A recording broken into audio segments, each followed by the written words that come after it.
Shut up, Schmuel.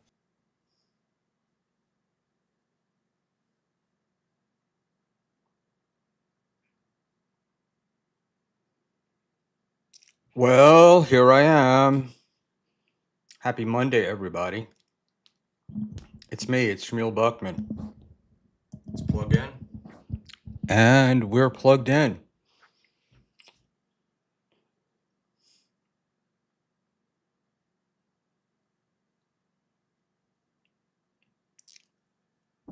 Hopefully, we have audio. Hopefully.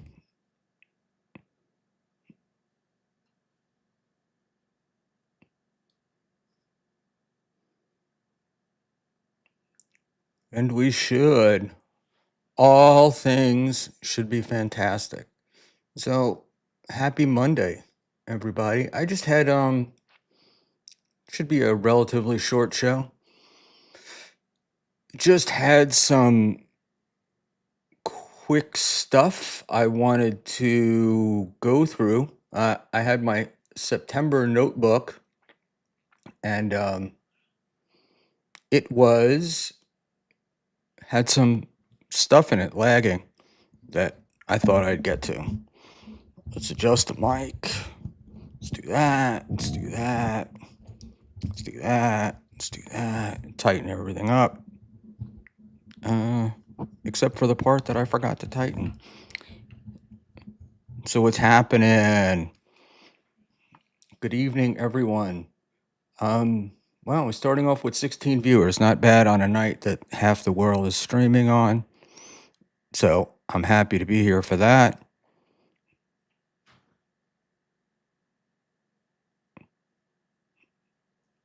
And I need to adjust me a little bit so I can hear much better. Now I can hear myself. Fantastical. MGD expecting a high, tight, neat, no sloppy business. This is not the show that you come to for no sloppy business, MGD. I apologize, but it is the way it is, unfortunately.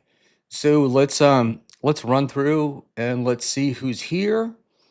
We got Art Bell, Behold the Cigar Seer. That's from 26 minutes ago. I'm about to kick a cable out. No cigars indoors tonight, so that's why I'm running slightly behind, because I was trying to grab the last one while I was on the deck and pump it in, and I'm supposed to quit in a few days, so I got like a shit ton of them to get through, so I'll probably kill myself between now and October 10th, but who knows. Let's move the hat a little bit, get the shadows off the eyes. So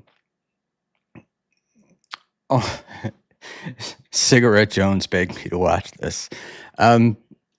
Very funny, and I love Cigarette Jones. And if any of you saw my outburst yesterday on BYB,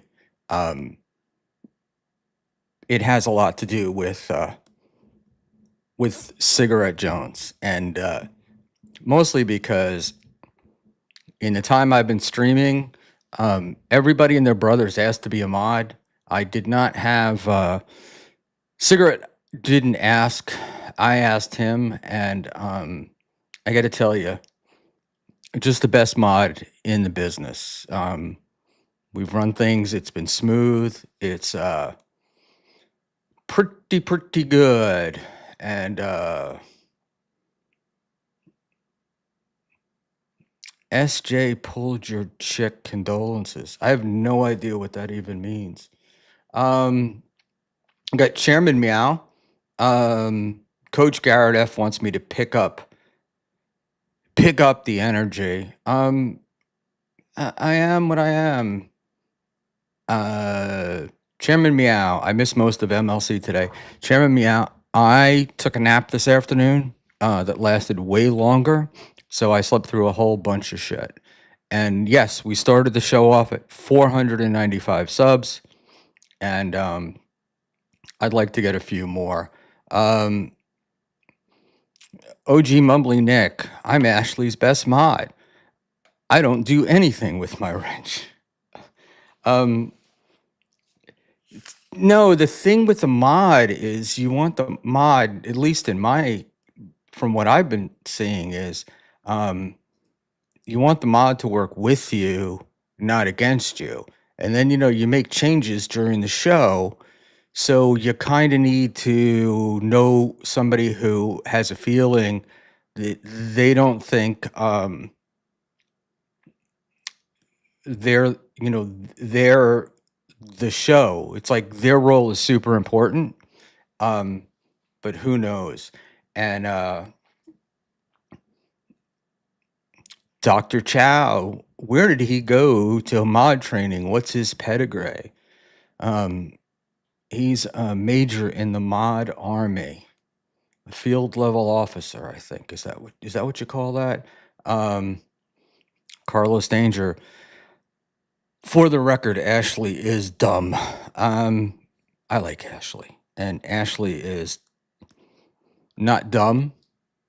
She could be naive a bit, but she's not dumb. And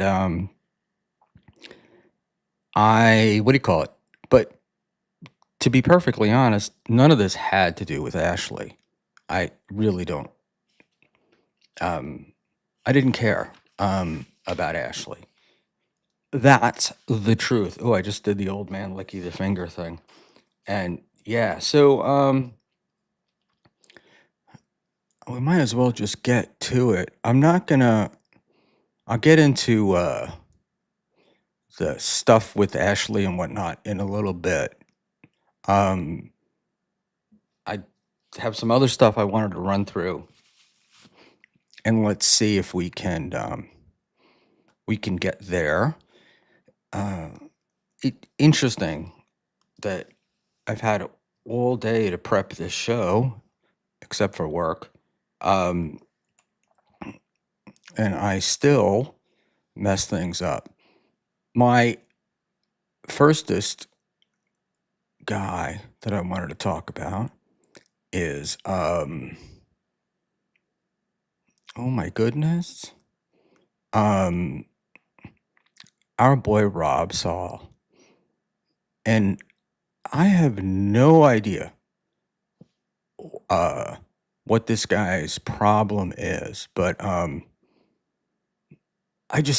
it's hilarious to me because it's constantly, for me, watching on the Dabbleverse and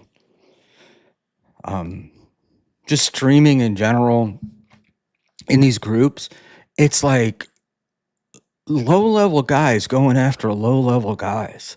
I am at the bottom of the barrel, right? Like, I've got 21 viewers, having trouble breaking 500 subs, and yet I got a guy like Rob Saul who just can't seem to get me out of his mind. So, and I don't know why. And I've been pretty tame about Rob in a certain sense, because I kind of feel bad for him. I mean, I don't know if that's the right way to explain it. But y'all know the story. We met in Atlantic City, thought we smoothed things over, and then the next thing I know, he wants to fight. Like an actual fight. Who fights an old man like me? But in any event, the dude wants an actual fight. And I was there, I waited for him, but he'd already left the hotel before he fought. This was the AC Super Bowl event. So it's all bullshit. And what do you call it? An Affy, nice podcast, stupid, is jealous of these 21 viewers. Oh, don't worry. We're going to get to that. In any event, I am amazed at 21 viewers. I am thrilled at 21 viewers. 21 viewers makes this old boy a happy man. Coach Garrett F., you could take him. See, here's the deal, Garrett. This is pretty. What I think is pretty funny. It's like it's such a losing position, right? Because Rob Saul's like 40, maybe, I guess, um, and he's chubby, but whatever. The deal is, if we fight and he wins, he beat up an old man, right? And if we fight and I win, it's you got your ass kicked by an old man. So I don't get it, right? Like, not a lot of thought in it. But I didn't. More importantly, the dude seems to like blame me for everything. The reason why he's pissed off at me is because Deb went after him on a stream on my stream, um, and I don't even know that I agreed with her or whatever, but she definitely did go after him, and then I got the heat for that. Like, she and her are best buddies, but I'm not, and so who knows? But in any event, this I think I can spotlight this fucker and put it up. This was his tweet from the other day, and I don't know if you guys can see it, but I will read it. And it's Rob Saul. Buckman has people dry begging to get 500, yes, less than 1,000 subscribers, and Milton gives him super tips. Milton tells me I'm not popular enough and I have to wait for a public rollout like the rest of the world. Ha ha ha. Um, Me having super tips and Rob not having super tips have absolutely nothing to do with each other. Speaking of which, our super tip URL, supertip.gg/Buckman. And it's just, but it's so typical of Rob. Every fucking time he needs to complain about something, I'm the guy that comes up in his mind. Now, here's my deal. Rob is garbage. I don't know how else to put it. I purposely never went after him for the dog stuff until after he started going at me. Uh, I just thought it was too easy, and calling somebody a dog fucker, I don't know, it just didn't seem right to me. But Rob then decided I was going to be a pedo. I was going to be, I don't know, 4 or 5 other things. And he was calling my wife unattractive and ugly and all sorts of stuff, which is not true. But even if it were true, why? And then he was calling her whore. Me, I don't get the guy, you know? And I'm sorry if I'm not all like energetic like I was yesterday. I just, he's a dude that he doesn't really move my needle. But it's just part of this whole thing where we've got like guys with no audience attacking guys with no audience. And I don't get it. Like, is there a purpose to it, or is he just a fucking drunk and he just lashes out when he lashes out? Is my real question. And yeah, Chairman Meow, yeah, Deb posted a drink Rob made for her in AC.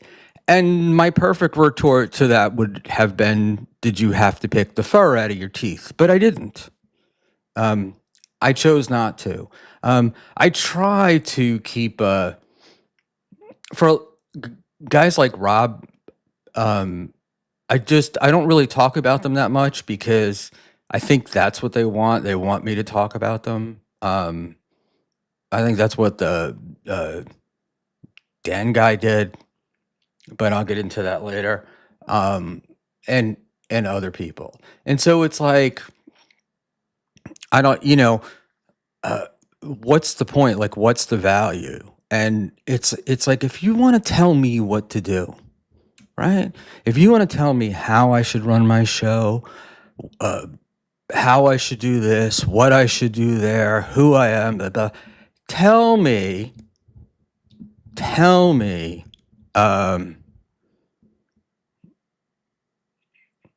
that you can tell it to me privately, but if you're going to say it publicly and stuff, show me a reason why I should listen to you. That's really my only question. But or thing. But a guy I just, a guy like Rob, it just makes me fucking nuts. Because he's got nothing. Doom, Rochi did the right thing, didn't need you derailing things. Talk about that in a bit. And yeah, my concern wasn't with Rochi derailing things, but we'll talk about it later. And we also, one of the big things we do in the Dabbleverse is we make assumptions, and I had no intention of derailing anything, but there you go. Whatever.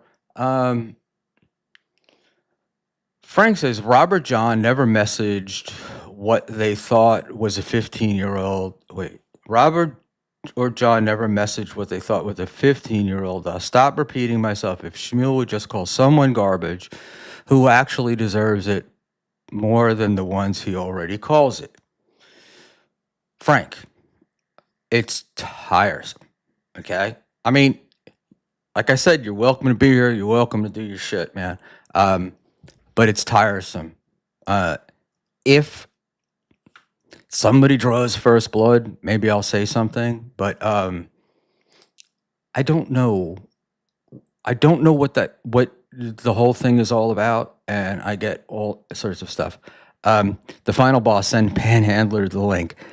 Panhandler right now is occupado, and he's going to be at the airport shortly. And he does have the link, and he will try to come on. He will try to come on.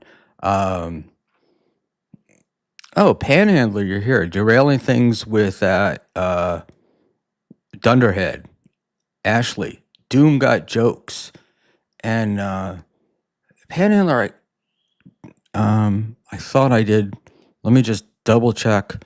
I thought you weren't available until midnight, and you're supposed to have the link. Let me just see if you have the link, just to make sure you have the link. And I promise it'll be a link that works. And there we go. All right. So I'm not much of a spill the beans guy, right? I don't really like engaging in fights and arguments with people, and I don't like calling people names and things like that. But Rob is a piece of shit. I mean, it is what it is. And yeah, they're talking about somebody up here put about Rob used to get numbers when he did stuff with Levy. Yeah, well, that's how we got Rob in the first place. Was he was Levy's package delivery service, and it was easier putting him on stream than it was paying him, I'm sure. So blame Levy for that. And then I don't even know what's happened to fucking Levy. Is Levy still alive? Oh, there we go. Levy is a nobody now unless you're a Perryphile. Levy is hilarious with like all the plans that he's had and all the things that he was going to do. I mean, this spans his entire career. And the guy he really could have been huge, or certainly set. And it's not the case. Because he was another one of those plan, but nothing ever went into action. And Dr. Chow, with some good advice, tell me with super tips. Super tip, GG/Buckman. Yeah, so let's go back down here. Let's get through all the chats. Doom, doom, doom, doom, doom.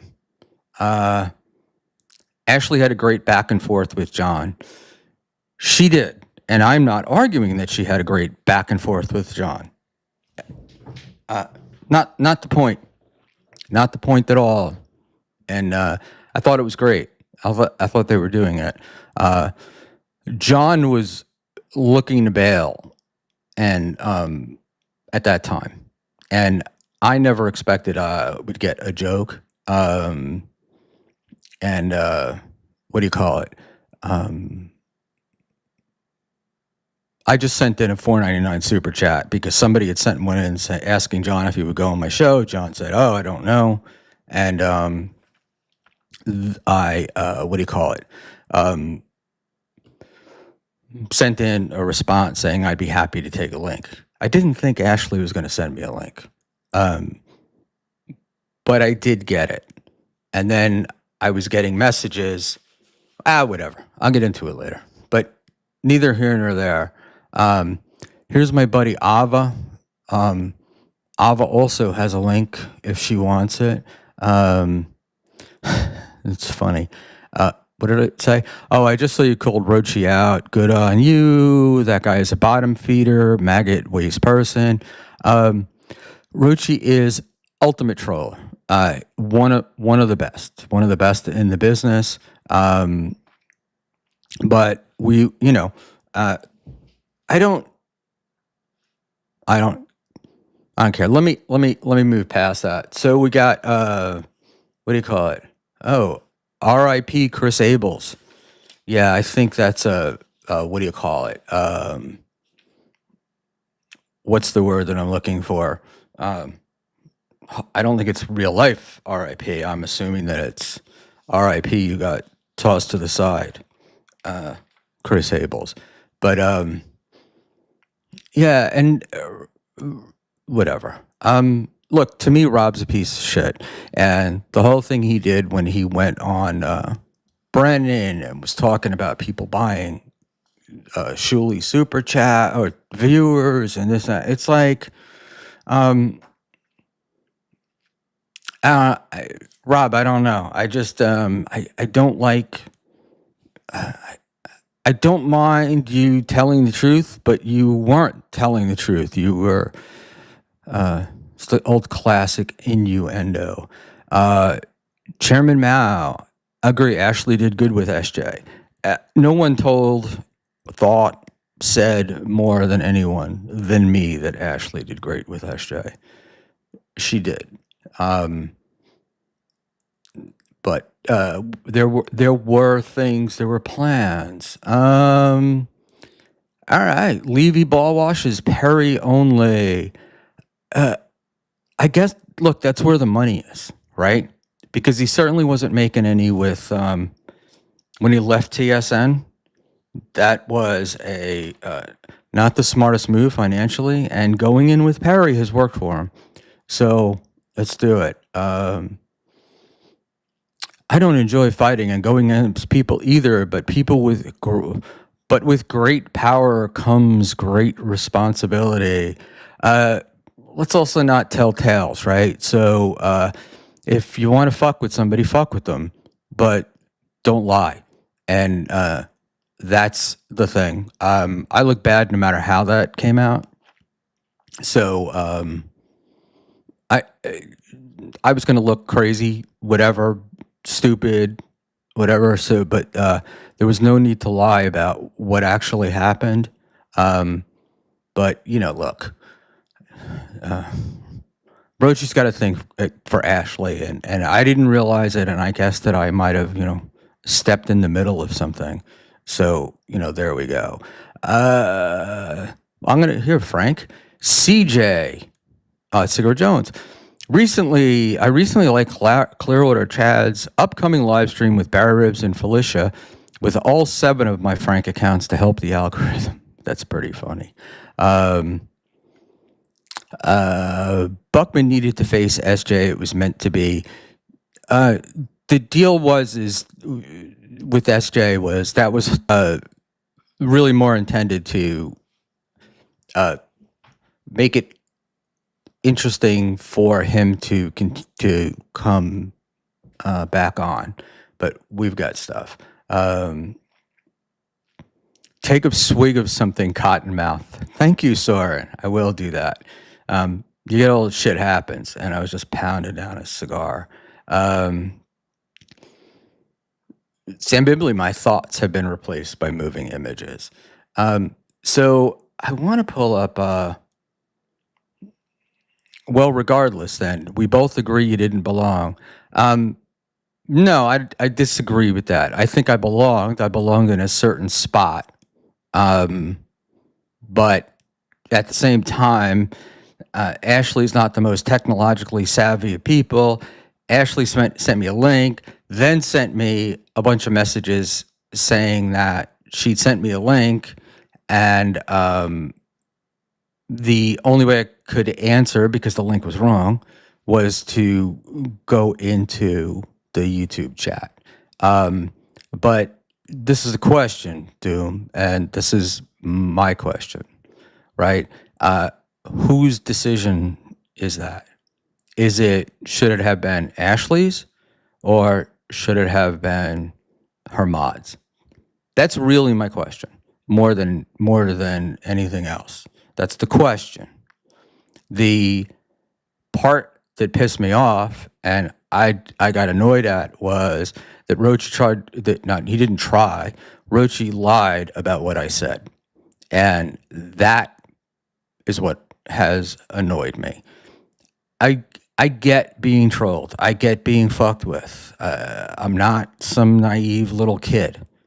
But at the same time, it's like, hey, if you want me to spurg out, get me to spurg out. Have me spurg out, but have me spurg out without lying about what I said, right? And that's all. So, and he didn't cost me a great opportunity.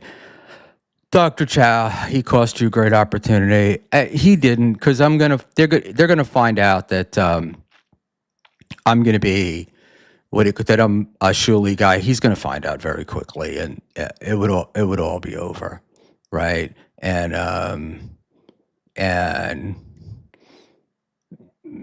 Schmuel, I have a timestamp of Teamster Tim talking about your eyes freaking him out if you want it. My eyes freak everybody out. There's Teamster Tim is not unique. You'd have a lot of timestamps if you were pulling out people with timestamps. A romance connection for the Duke. Oh yeah. And it's been going on for quite some time. The connection, and so that was pretty funny. Let me scroll down here. There are $3. SJ, Schmuel, and Rochi are all chasing one doe in Ashley. Very cute, Dr. Chow, and I could see how you would think that. It is what it is. MGD. Oh, Schmuel pulled over with a cigar in his mouth to remind some schmuck in England who runs things around here. Amazing. Man, look, I get a reputation as kind of being unflappable, and some people try to call me a ball washer and blah, blah, blah.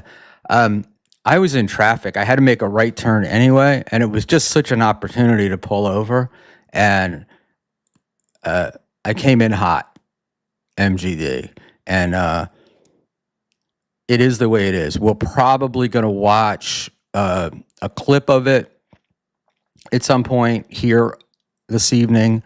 I put it up, and if you haven't seen it, if you haven't seen me spurg out, you can watch me spurg out on a pest.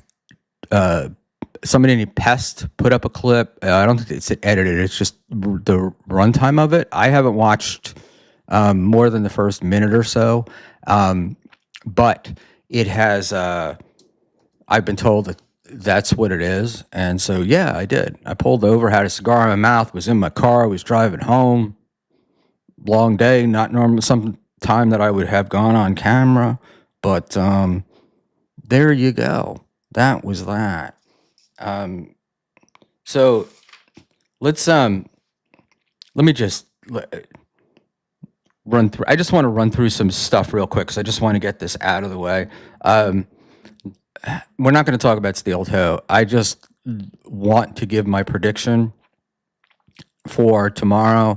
My prediction is that the guy is going to get some jail time. Whether or not he serves it, completely,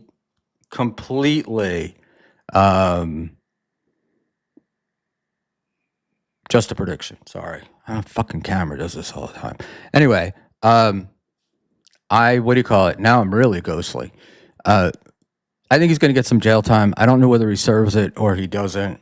And it's for the reason I've said all along, which is that he was disrespecting the court. And my experience is that's just the one thing that they don't like. And Dr. Chow was saying I was usurped. And, oh, dude, I wasn't just usurped. I was trolled into the ground. Imagine crying over getting timed out in a YouTube chat. This is why you're doing a show with Dave Sarah. Don't call me a liar, Joe Biden, you old man. You lied about what I said. And I've offered you the opportunity to correct that. And I'll give you $50 if you can find out where I said Ashley was a dummy, because it's just not kind of something that I would say. And there we go. But, we actually went later than earlier, Roach, because we knew you were going to be here, and I just wanted to keep you up. So that was great, because the thing about when you troll and you win, right? Like, you can't help. You gotta be there to see the results. And so congratulations, Roach. You did exactly as expected. And there you go. And so it's my decision. We didn't need you. Maybe Wednesday. Whatever. Roach. Oh, Shuli. You're so cute. Let's stop, Roach. Let's both quit while we're ahead. I've agreed that you're the master at this. And you got me. I would have preferred that you had just gotten me and not made up the me calling Ashley a dummy story, because then that just made me think like you were cock blocking, that you've got like something going on where you're afraid of other people getting between you and Ashley. But I'm probably wrong, right? So there we go. Like my bandage. All right. And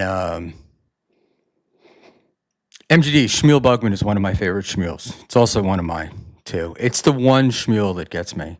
Ava Schmuel has beautiful eyes when you like them popping out of your head. Look, I'm old. Shit happens. And Rochi, remember Schmuel sucking my dick for months trying to get me on your show? Is that a lie, too? I didn't suck your dick, Rochi. I told you were good. Right? Big difference between sucking your dick and telling you that you were good. I even told you that I enjoyed streaming with you on Eccles' show. I've sent you the link dozens of times. And each time you replied, you were very kind in your replies. So, again, right? Is it all a giant troll? Like, are you just like wholly dishonest that you were never going to come on and you just said you were, and you were being kind to me, laying the groundwork for some future I'm gonna get him kind of thing? I mean, I get it. Look, there's value in that for you. But for me, no. So that's true. And I think 99.9% of the time when we said we sent you a link, when I sent you a link, I should say, I said I sent Rochi a link, right? And go back through, I'm sure you have my permission to post any DMs you have of you and I. I think you're talented at what you do. And I enjoyed that. And that's why I wanted to bring you on. So there you go. I mean, what am I supposed to? So if that's sucking dick, then apparently I sucked hard and sucked long. So most people can't handle the power of moderator. That's why most people work in warehouses. I don't know, it's just like I would watch streams early on and I would watch moderators just fight with other moderators and ban people and have personal problems and everything else. And I look, anything can happen, but I will tell you that Cigarette Jones and I feel like we work towards a purpose, right? And I think he's as valuable to me as anybody, and he's part of the team.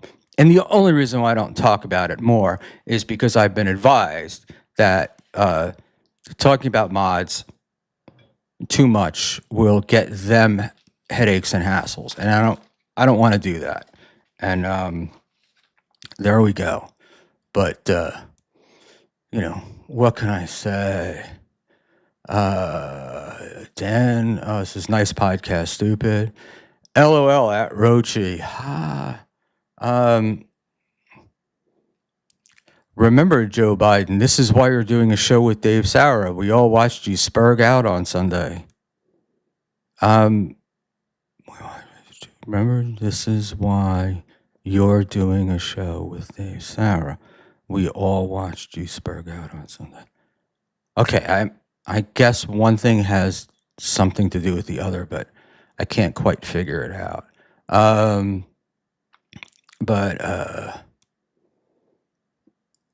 Sam Bibley, nice podcast, stupid. I caught you in the Schmuel chat, Haas. Yes, he was never, ever going to watch my show again. And he never watches any of the shows that he comments on. He just hears about it, but seems to intricately know the details.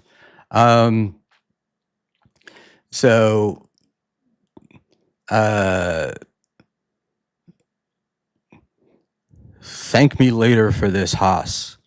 Rochi. I'm waiting down on the big thing. Pest was the guy that posted it. And if MGD was the one that clipped it, I saw it on Twitter and I actually thought it was a Sam Bibley clip. And thinking that I would do it, I'm perfectly, if it's MGD, then it gets to go up. And are you proud of your recent BYB appearance? Oh, right. I just read that. I didn't figure I could win, or I figured there was no way for me to recover from that. So spurging out was cool. MGD is that dude here. Why did them block me? Ava, any ideas? And Roach, you are good. I'm saying that, but you've been calling me Joe Biden for forever, right? Which you seem to think is hilarious, and you're stuck on the trans and not calling them she or whatever it is, and I get it, but at some point you got to kind of look beyond that. And LOL, I thought you were being beamed up by the mothership. All right, let's go down here to MGD is a lovely lady. I think MGD is the one that put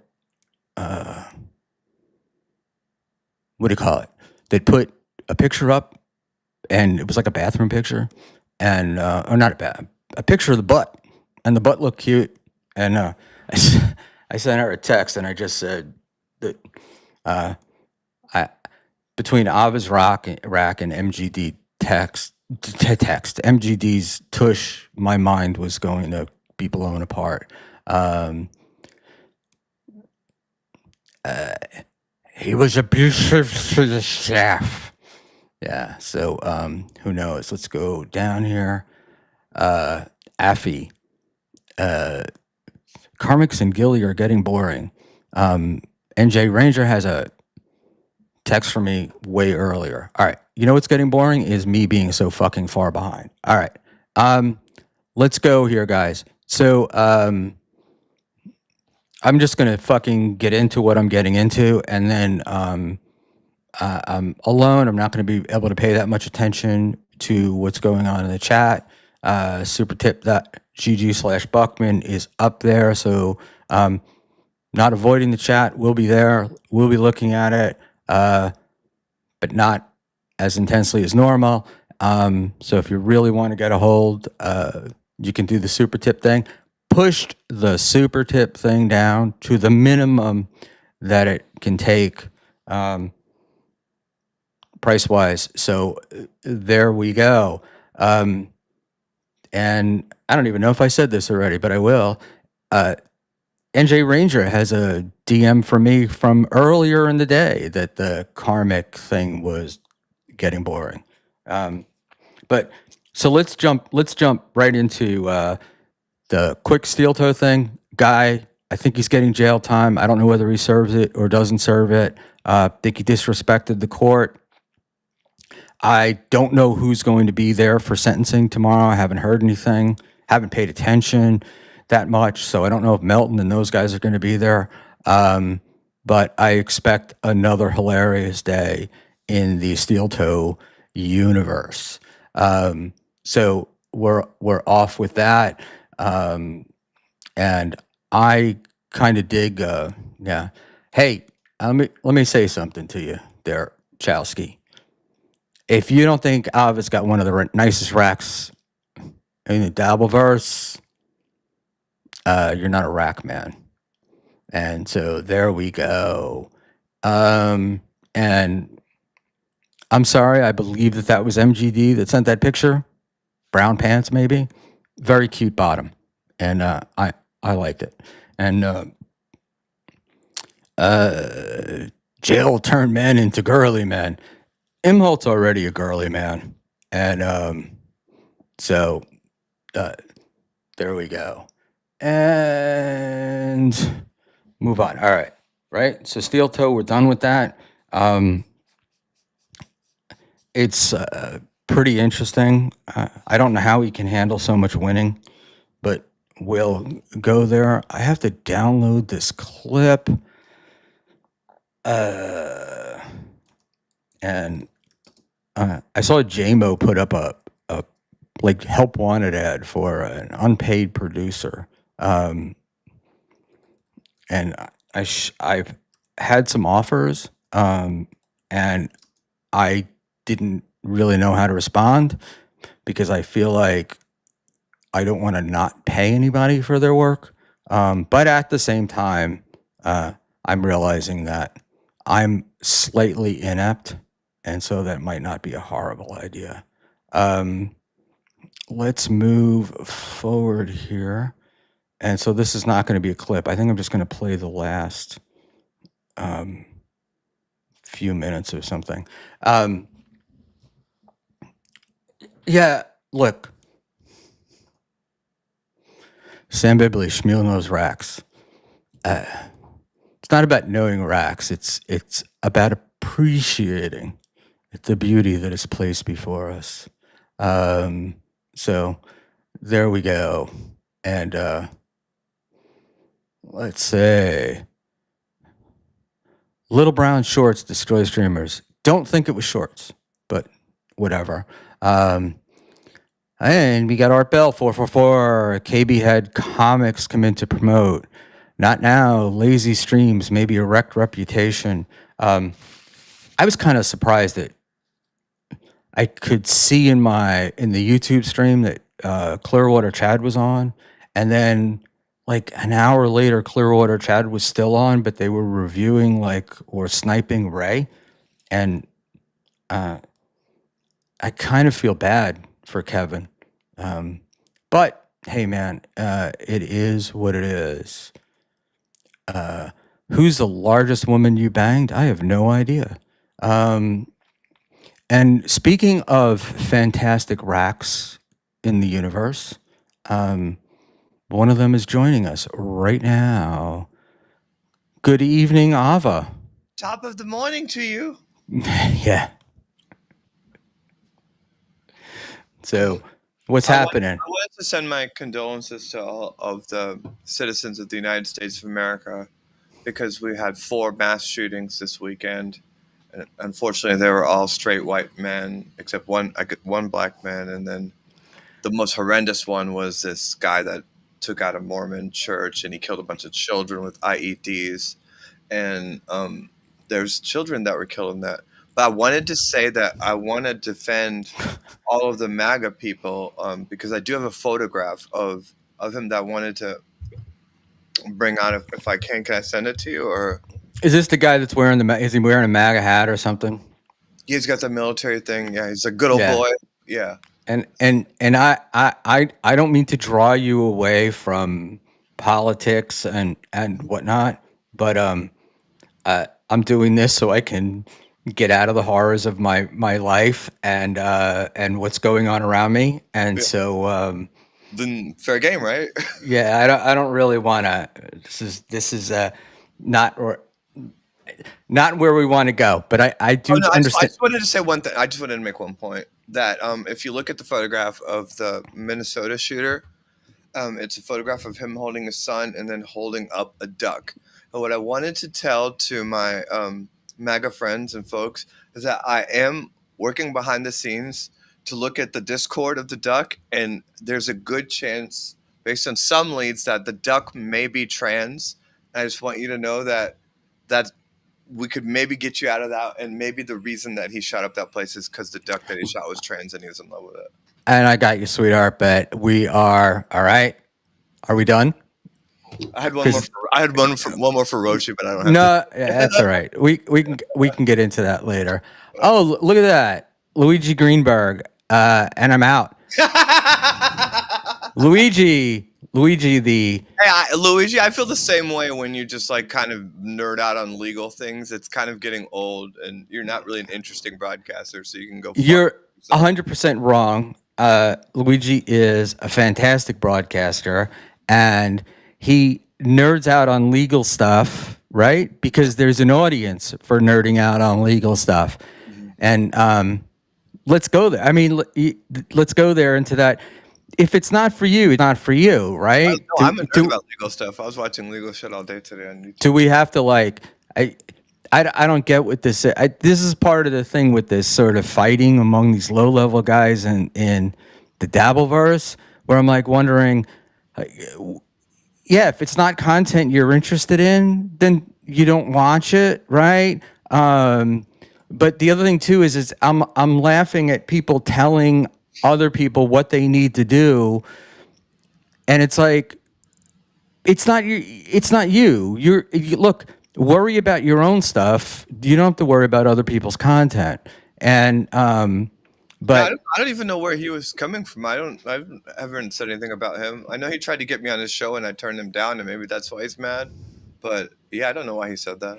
yeah, so anyway, look, I want to keep this light Oh, I and thought you said anno- it was a venting session.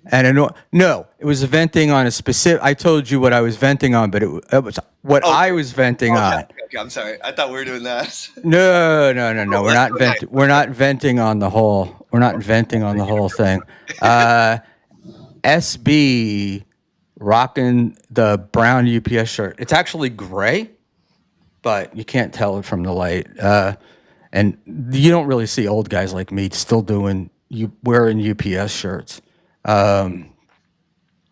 Petty backbiting. This is AB, right? Petty backbiting is why I watch this stuff. Yeah, there's probably some of that. There's probably some of that. Right. I hit the mute button. And wow, look at this. Ava Sam Bibley. Ava is right. Luigi makes the lazy slap. Let me tell you something. I'm like I never talk about this, but I am like a big legal nerd too. I nerd out on cases and all those things, and I've watched Luigi and Lucy do their riffs, and you literally he offers literally no insight that an attorney can bring that you couldn't just find from ChatGPT or anything like that. He's boring. He's not He interesting. is he's 100% not boring because what he's doing is he points out intricacies that other people don't see. And yeah, you could find it in ChatGPT, but it's sort of like mining. He picks out Let's do an the experiment. Let's do an and experiment. Let's do he an picks experiment. out the important parts. And No, he doesn't. there we go. Do it. Let's do an experiment. Like Stop bulge balling those melons. Um, let's do an experiment. Say something hypothetical that you could have just discovered about the John lawsuit, and I'm going to respond as Luigi. Just make something up. Ava, I'm not that. I I'm not. I'm not gonna. I'm not that intelligent, and we're not gonna go there. And the Okay. deal is, my thing with Luigi is, Louis. Maybe it's because I'm into it, and because uh, I read like the documents and stuff. And Luigi will point out things in the documents that have relevance and importance that a lot of people miss. Okay. Okay. Um, Well, then don't do a hypothetical. Just say, oh my God, Luigi, I just read the new filing, and I'll respond as Luigi. I just read the new filing. Oh my God, I don't even know what to say to you. Like, this is not normal. This is not like how this works.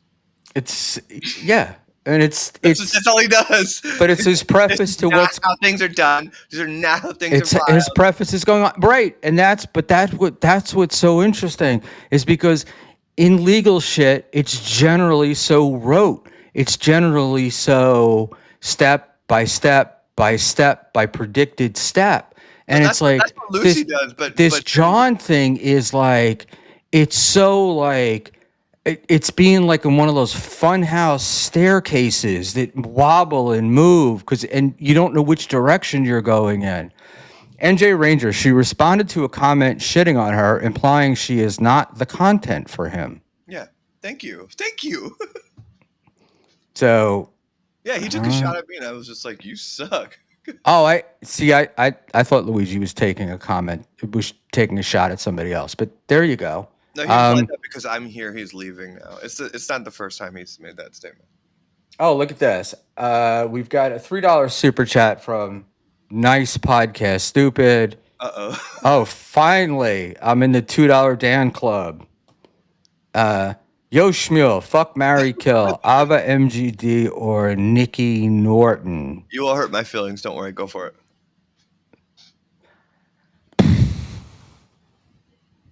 No, you know what, Dan? As much as I would like to, I can't answer the question because, as a married man, this would be considered cheating. Now, I don't know. I look. I think What's Dan's answer? frankly, I think Ava would be like Ava herself would be fuck, marry, kill. Like I could just picture like her being real fun 1 minute, then annoying the shit out of me the next minute, Which and is then marriage. going on right exactly right. So that's the deal. I I'll tell you what. I like Ava. I can't do like fuck, marry, kill, but I can do like I like Ava as a friend. I could never imagine being in a relationship with Ava, regardless of your gender identity. Nikki Norton, I think, is very good for Norton, but would make me absolutely crazy. And MGD, I just know from tweets. Like I've never spoken to the person. I don't know anything. And I admire everything about them except their. I'm going to say her. I admire everything about MGD except the food posts because it's British food and it just doesn't do anything for me. So Rochi, I'll tell you how big my cock is if you tell me how much you weigh.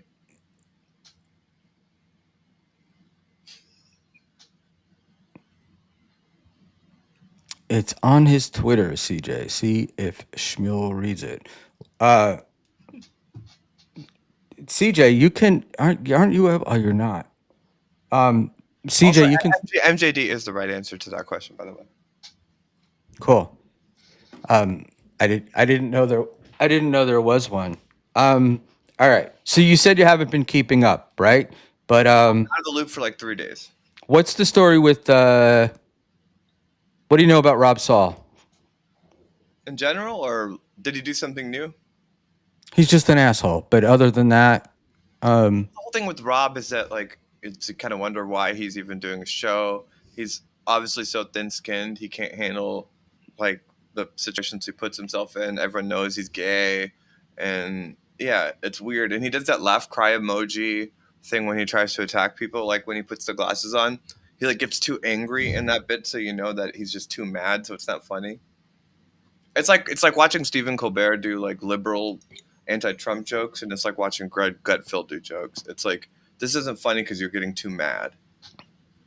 okay, I got it. I don't know. He just comes across as like a sad character to me who wants to be somebody that he's not, and He's a mess. I kind of feel bad for him because you can just tell that he's not in a good way with yeah. whatever he wants to be. AB says Schmuel is paralyzed. Nope. Luckily, there you go. Not paralyzed, only in the brain. And I imagine at my age, they probably, if they did a brain scan, they'd probably find I stroked out about a thousand times. Um, all right. Oh, so what if you're not into trans? It's a hypothetical. We got it. I think I handled that. NJ Yeah, Ranger, he leaned in on how he's married, so he's not going to answer that. That was kind of his. go further up, Schmuel, please. Uh, oh, look at this. He says around 450 pounds. Yeah, that's what's so funny that he. That's what's wrong with America and Great Britain is that um, people like him have this like undeserved confidence when they just are just these slovenly wastoids of life. They just sit there smoking weed, and they're dressed like they're 10 years old, and it's just sad. And then, but they have the gall to judge other people, which we all understand why. It's because they're just pathetic. They have to lean into this pseudo patriotism. They never understand why there's the immigrant crisis in their countries. They'd rather just blame it on other people because otherwise they'd have to look at their own massive gut and failures in life. Oh. Oh, see, and Ava, look at this. I was thinking this makes more sense. So Sam Bibley put it up. When Ava appeared, Luigi loudly bounced because she was trespassed against his master Shuli. I forgot that there was stuff that going on between you guys. Luigi, Luigi does this thing where he's not like a provocative person, and he likes to be cute, and he does his little lame legal analyses, and we pretend like they're really great. But he does every time I come on, like make a point to shit on me, and that was the second time, and so I'm taking that liberty to point out that Lucy is driving those legal conversations, and he's just like, "Oh my god, this is so crazy! I can't believe John did that. Oh my god, this is so crazy! I can't believe John did that." He's useless legally. See, We could just subscribe to Court TV on YouTube. interesting. I think well, whatever. We don't even know to go. We don't even. There's no reason to even continue with this. But I'll tell you what, Luigi, when he's on a stream with me, um, people either love him or they hate him. There's no like middle. You People know? hate him. Oh yeah, like you, like the people like you, I people who don't just hate can't. him. I But I mean, I look hate in the sense of they don't want to watch him and they complain about him and dislike him and stuff like that in I don't this even universe. dislike him. But what he brings to the table is legal analysis, and I watch just as many little court things as they do, and I understand that he's a lawyer. I'm friends with lawyers, and I understand those analyses. But his output in this whole John thing is literally he could just be some gay guy being like, "Oh my god, I can't believe John is doing that shit." Like, I if you I really got you. I got deconstruct you. what he's saying legally in those analyses, um, I've watched their analyses to understand what's going on in John's cases, and because of him, it just takes so long that I just end up running it through ChatGPT and say, "Can you just break down every aspect of this And All I right, so love let me repeat. This is from NJ Ranger. Your boy Luigi tried to use Microsoft Copilot to prove SJ is broke. The first citation was a link to Uncle Rico and transmission. Yeah, that's pretty bad, man. Um, so I I got it.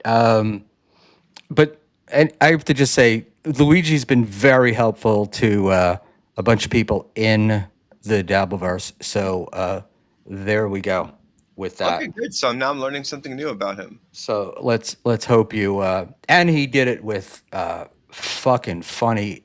Uh, his handling of some of the stuff was pretty goddamn funny.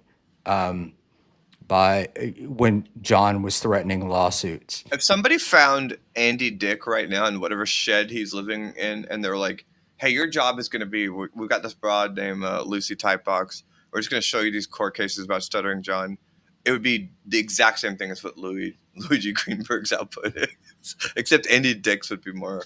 You know, you say shed, and the thought shed came to my mind today because on a totally unrelated subject, I've been listening to Granny. Right? You know Granny from Little? So Granny, Stuttering John, and Karmic, and I was thinking the greatest like reality TV show we could have for 2026 would be the three of them living in a shed together. Oh, that would And just be sad. It's sad with Granny. It's all sad. two of them are living in a shed already. And but but it would be three guys, absolutely drunk, stoned, whatever, just explaining to each other how the world really ought to be, and how they're offended by the way they're being treated. Can we all just say though that like I don't know Lemmy. I've never had an interaction with Lemmy, but Lemmy's just this beautiful, empathetic soul.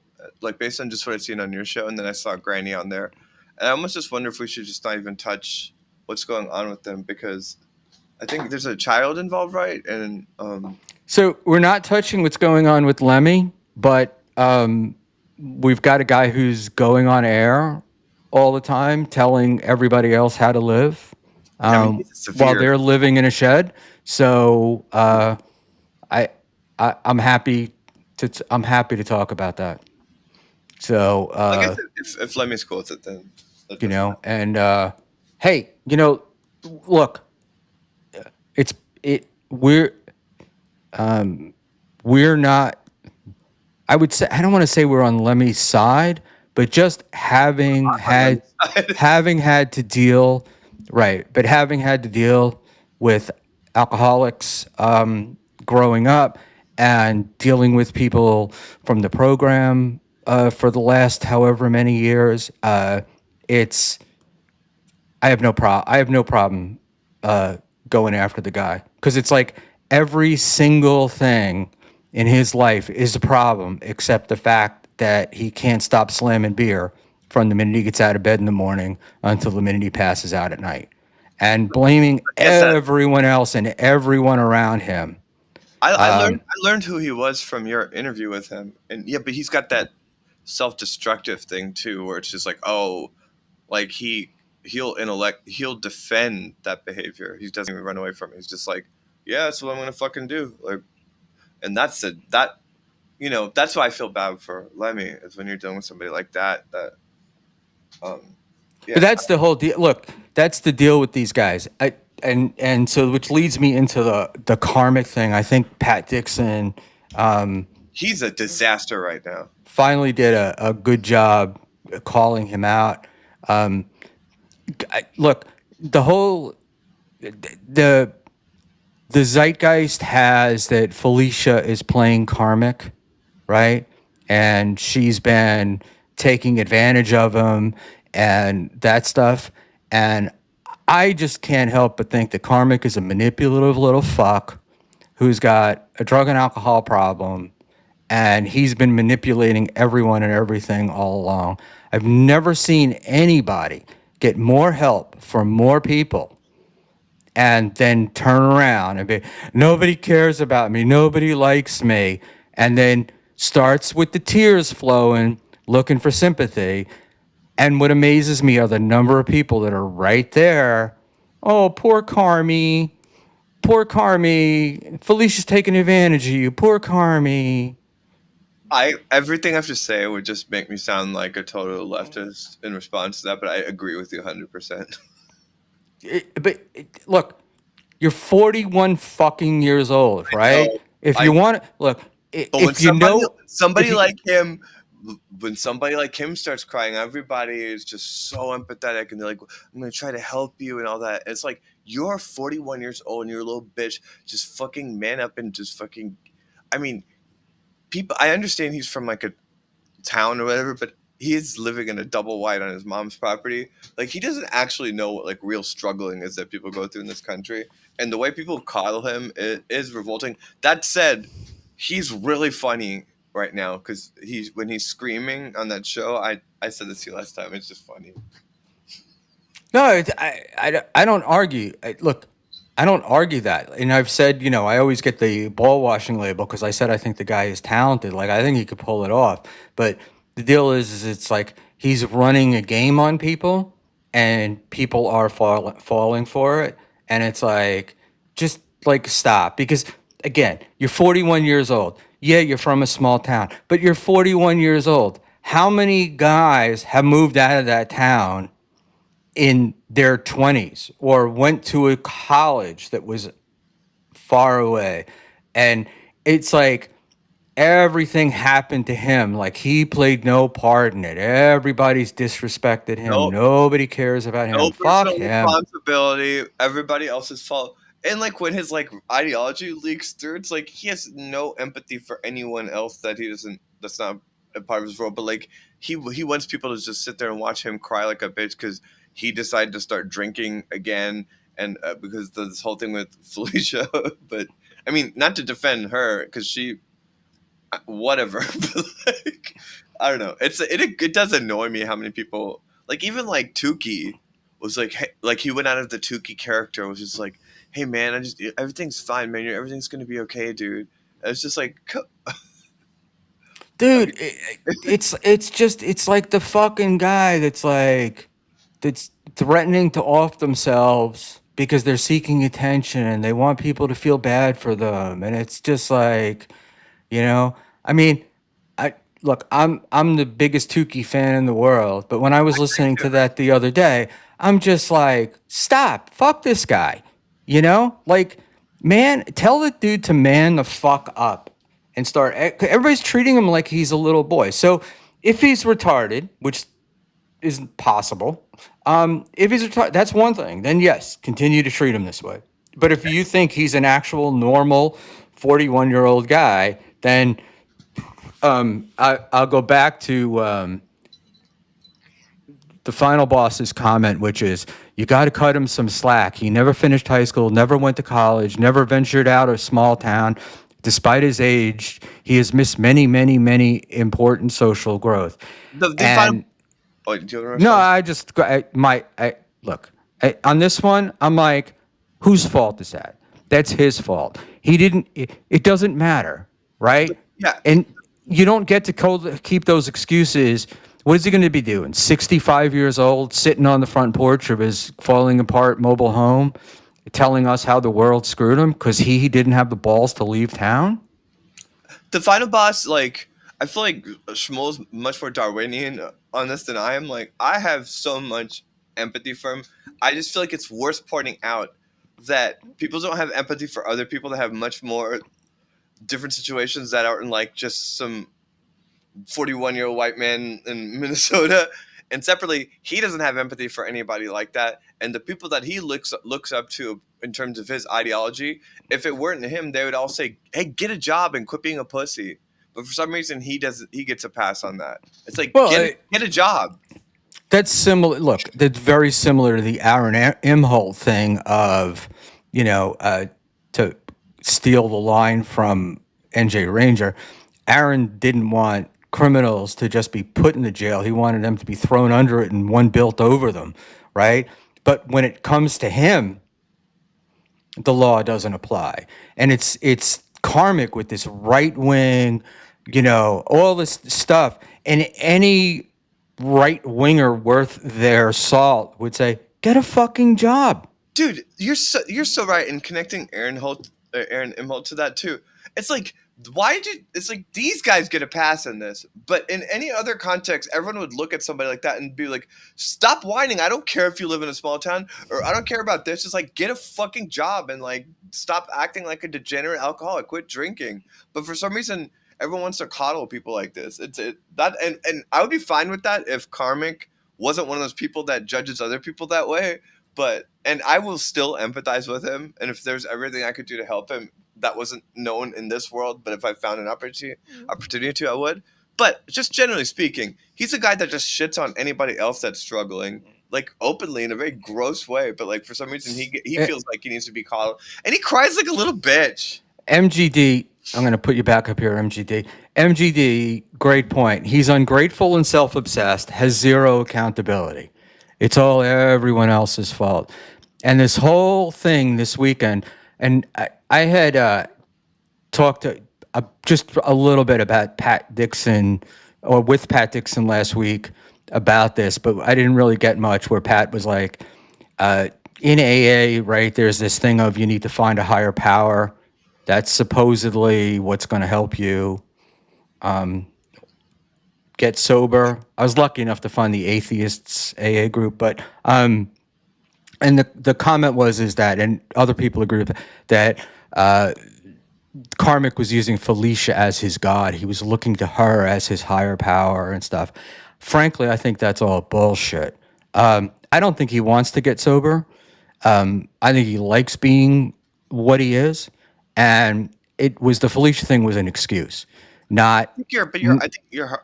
I'm sorry. Go ahead. Go. No, no, you go. Go ahead.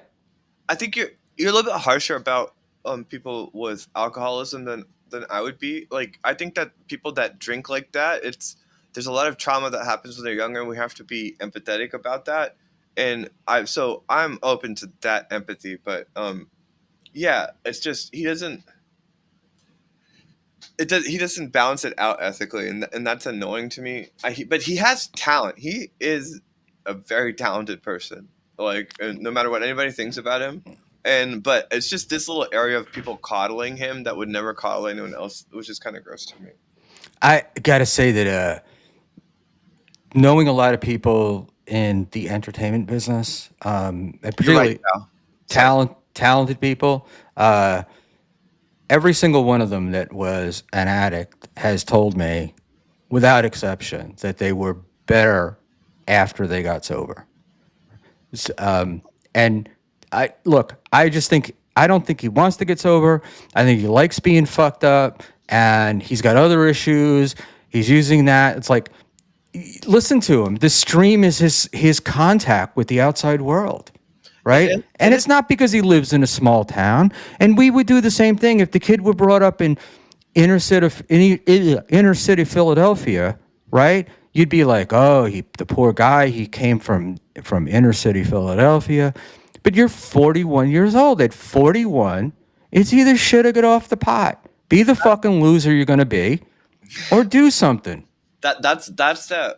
I have like a libertarian reflex, and that what you just said activates that. But yeah, but like I don't know. Did you grow up in New York State? I grew. I'm from Queens, Okay. Queens, New York, and high school in grammar school in Queens, high school in Manhattan, and then the military after that. Okay. So like somebody like me, like I grew up in Greenville, South Carolina, and like going to Queens once is like it actually just changes, it rewrites your brain. And there's so many people that I've grown up with that never could leave Greenville. There's this thing that keeps people in these like small towns, and I understand that, and it's like a fear and all that. But with somebody like him, it is. I feel like you're making a fair point where it's like to be 41 and to not have found a way to like I don't know. I could be judgmental too about people. It's like there's so many people that are supposed to leave South Carolina with me and go to Boston, and it was like, yeah, but they're just miserable and still at home, and they still just eat at the same places we went to high school with. But It's like yeah, and so for someone like him, it's like okay, that's not an empathy point, but I do think that whatever has caused him to have that level of alcoholism is something we don't understand or know about, and I empathize with that. Well, alcoholism just gets worse. It doesn't get better. But especially if you don't tackle the root cause. If you don't, well, the first step is you got to stop drinking. So you can't be. But people start drinking like that because they have unresolved a lot. I would say a Right. lot of amount. They have like a trauma that for them to just stop drinking, it's not stop hitting the bottle. It means I have to confront the reason that I need to blind myself. I understand that, but if you were banging your head into the wall and upset that the banging your head into the wall hurt you, right? I could give you all the treatment and I could tell you all the reasons why you do it, but until you stop banging your head into the wall, it's not going to stop hurting. So we don't know why he drinks that much. I'm not. It doesn't. What I'm saying is the reasons don't matter. Not now. It's stop. There's a million treatments available. Naloxone is available, which will limit your desire for this stuff. There's a million. If you want, Wendy's isn't even available where he lives. If you want to do it, no, that's bullshit too. Because it's like there are people that live there that manage. You know, when you live in a place like that, you know you're going to have to go 35 miles or 40 miles to go somewhere, and people do it all the time. Right? And you plan out your fucking trips. You're going to go, there's a Walmart Supercenter in Thief Falls, Minnesota, which from what I can figure out is not that far from his house. Yeah, but he's really fucked up. like seeking help is the whole thing. Also, like he's also one of these guys that like they're just total right wingers, but it's like he hasn't had health care. He doesn't have health care. He can't seek any kind of treatment with his health insurance. He's not going to have health care. You're assuming that's an assumption that you're making. It's not. You don't. Did he ever look to see what Medicaid has in Minnesota? First of all, if you got Medicaid, I would rip him apart for that because of what people like him, how hard. But he doesn't have Medicaid.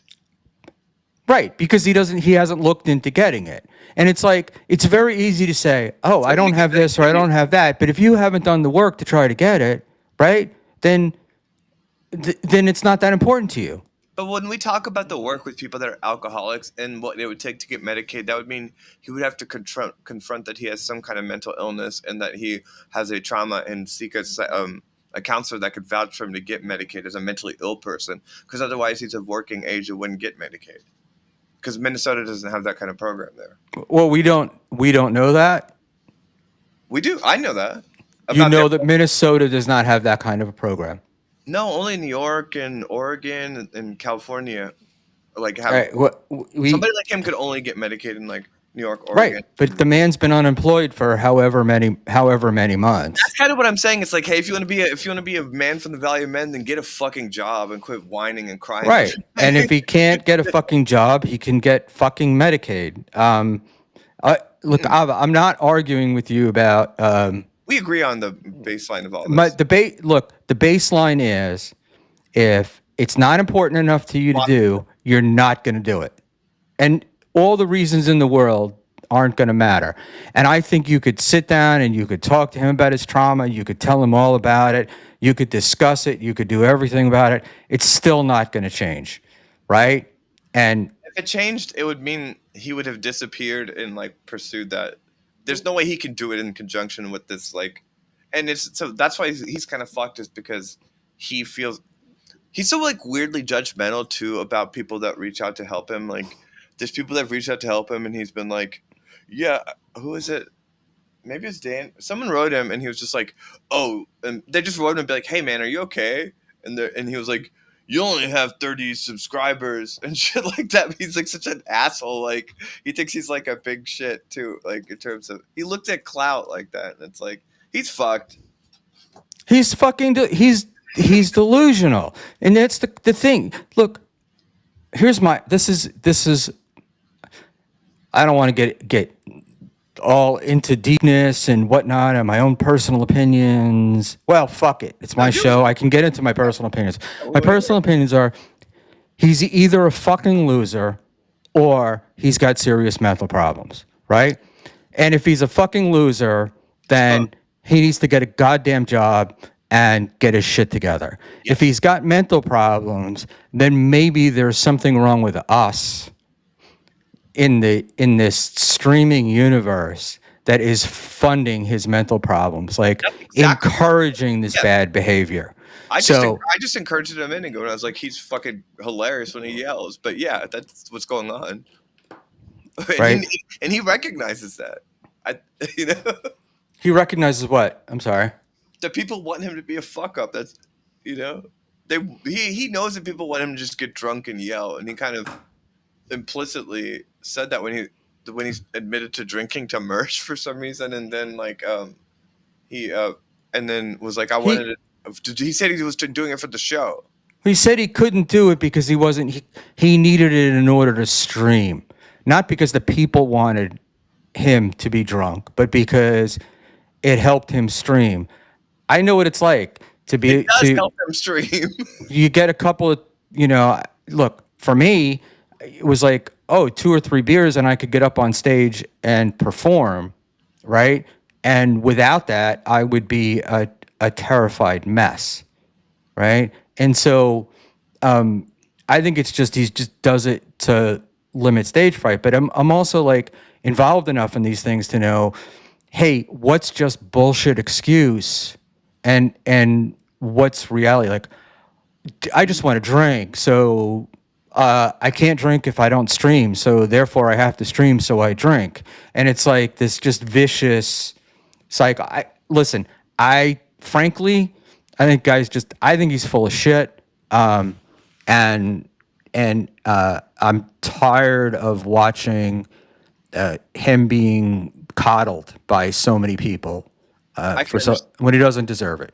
I can understand that. I'm a little bit more of a weenie about that stuff, but I get your point.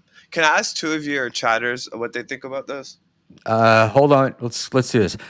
Sam Bibley, I'm flying out there and helping him move the brown chair back in, and we're going back to the old hangout streams when he's drinking and single. Fuck it. Those days rocked.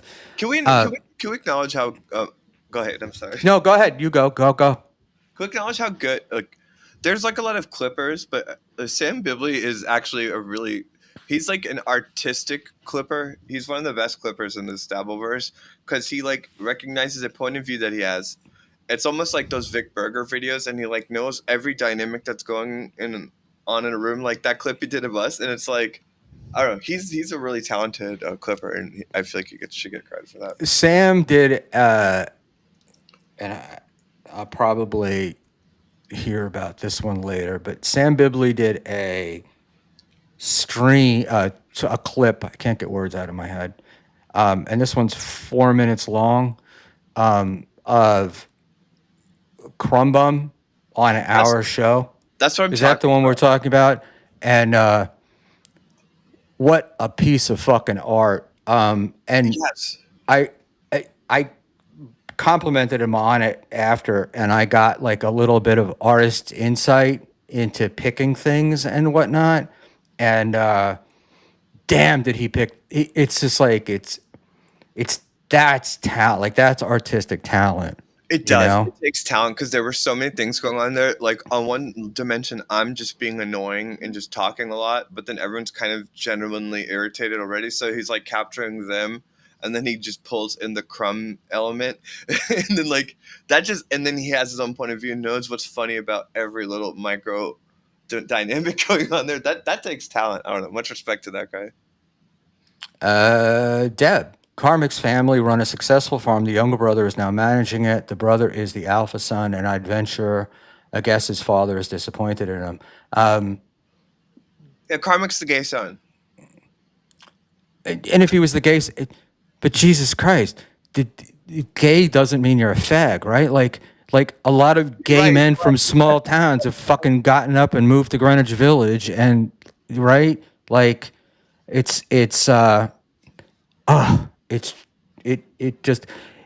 annoys me. It annoys, and I guess I get annoyed because I think he's full of shit. And then the other part of me is, if he's not full of shit, I'm annoyed at us for coddling him, including myself, like watching him and laughing at him. So that was. Can I add one more thing to that? I'm annoyed that we're coddling him on this other area where his whole thing is this victim complex where there's literally nothing to do in town. There's no bars. You have to drive 40 miles out to a bar. There's literally nothing going on. And that's why he has to sit there and do that. And in that context, if you don't have to work a job and you're not doing all these other things, then I would say that you don't need to use AI. You have all the time in the world to learn how to play your own goddamn songs and record them that way instead of putting them through the computer machine like a hack. That's all I'm saying.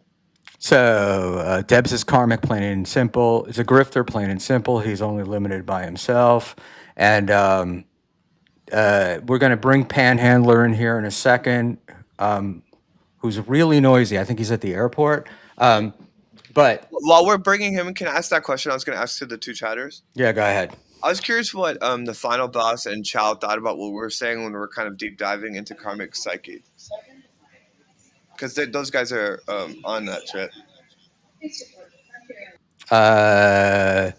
He has all the time in the world, like that guy from the Twilight Zone episode. I think that's NJ Ranger 201, and I think NJ Ranger's comment, if I were to interpret it, would be he's Burgess Meredith outside the library with no glasses and can't read, and it's all he wants to do is read, and Karmic is the guy who's got all the time in the world but can't figure out how to get something done. So he's handicapped, like those are not his glasses. Panhandler, how are you, my friend? Yeah, man, let me know if it's too loud in here, because I am at the airport. Cool. I had last minute travel change, so I just popped on because I saw MGD was in the chat and Al was on. I just wanted to stick it to MGD, say Alva's my new fave. Hopefully she's still here to see it. That's it. What chick went near those headphones? Oh, Schmuel, I'm too tired. I'm too dehydrated. I'm too everything. Too broke to even get into it with you tonight. Did you have? How was the trip? It was busy, man. I was in Arizona for a few days. Now I have to go to Chicago for tomorrow for a day, 1 day burnout, and I'm going back to Charlotte tomorrow night. So I'm beat. I'm too old for this shit, man. So, but it was good. I got to see the old man for a few days, so that was good. Did I lose you? No, the idiot hit his mute button on his mic. Okay. So I didn't know if you were talking about me or not. No, I said, I know, right? No. Could be either one of us. I wouldn't call, what do you call it? I have no idea what this is about. Panhandler, what do you think of Buckman clip calling out the banners? Is that you? Weren't you? I saw earlier we were fighting with Rochi and Doom. Is that about you asking for the link? Is that I was kind of trying to pay attention to the chat, but I was doing a couple different things. Short story is I put a super chat up in Ashley's show last night when she was on with Stuttering John because somebody had suggested that or asked SJ if he would go on a stream with me, and I was I'd be happy to get a link. Ashley sent me a bad link. So I went into the YouTube chat to let Ashley know. Yeah, no, I saw that. And he timed me out. So I couldn't ask the question. And he's all happy that he got to fuck with me and not get me on the show. So there we go. More importantly, but then you cucked out and let Ashley on your show after she didn't let you on her show. She did. Right? I mean, so this is kind of... No. I can't believe I'm siding with Rochi, but I'm going to side with Rochi. She got cock blocked by Rochi. The link that she sent me, she thought was good, and she kept sending me other links. And so what happened was I could not get to her. Yeah, so this is the deal, all right? I have asked Ashley, and I will trust Ashley's answer. And if it's all part of one great big troll, then fantastic, they pulled it off. Yeah. But no, I'd like to trust that Ashley. means that I would never listen to Ashley again. So I don't think... I just don't think I don't think Ashley would do that. But hey, like I said, man, if it was a giant troll, that's great. But it wasn't. It was just Roach. He's like, he doesn't want anybody coming near his Ashley poo. All right, He's man. A fucking wasteoid. Oh yeah, I forgot you're a fan too. I forgot about that. The whole let's not get into that. All right, my bad for bringing that up. Really, no love there. Yeah, I know. I totally forgot. Listen, it's been a wild 24 hours, so I'm even dumber than usual right now. What year was it when you were like in early middle school? Early middle school? Oh my god, like 86, 87. Okay, never mind. Yeah, I'm old. If you're like Rochi, literally dresses like, and like if you're in the mid 90s, like what you wore when you're like in 6th grade, you go to like Gadzooks at the mall, and you get this like oversized T-shirt with like these Goombas on it or whatever. I mean, I'm wearing an old trucker hat and a KB hack shirt. So no, I mean, I'm 50 years old. So yeah, I'm not doing much better. No, Panhandle, you look like a real man. Like Rochi looks like 12-year-old fat. He literally looks like he's still in like the game room where his N64 was when he was like 11 years old. Still, but see, I just assumed he only wore clothes that people sent him. Right, I thought a lot of his wardrobe was just Tukey shit. Like, I don't think I've ever seen him, or maybe I don't pay that much attention, but it's usually like a Tukey or a Cardiff shirt. How old is he? How old is he? I have no clue. Rochi's not a fan of mine either, so we don't exchange a lot of love letters. Well, he's miserable. He's got to make enemies. Well, I'm miserable too, so I can't judge him on that. You aren't letting me help.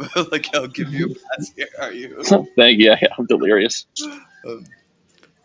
Look, Rochi doesn't look like he works at Rochi doesn't work at any shop. He collects unemployment and just. Rochi does kind of look like the comic book guy from The Simpsons. I mean, I'll give you that a little bit. He just sits there smoking. I mean, he's a grown man and he has like a picture of Jack Daniels to like let everyone know that he likes whiskey. Like, what is that? All right, let's not beat on Rochi. I don't even know what's going on. I should have brought it up. My bad. I just wanted to make fun of Schmuel for getting cucked by Ashley. Oh Jesus! Half the chat left when you came in, Panhandler. Yeah. Well, you're welcome. So thank you for that.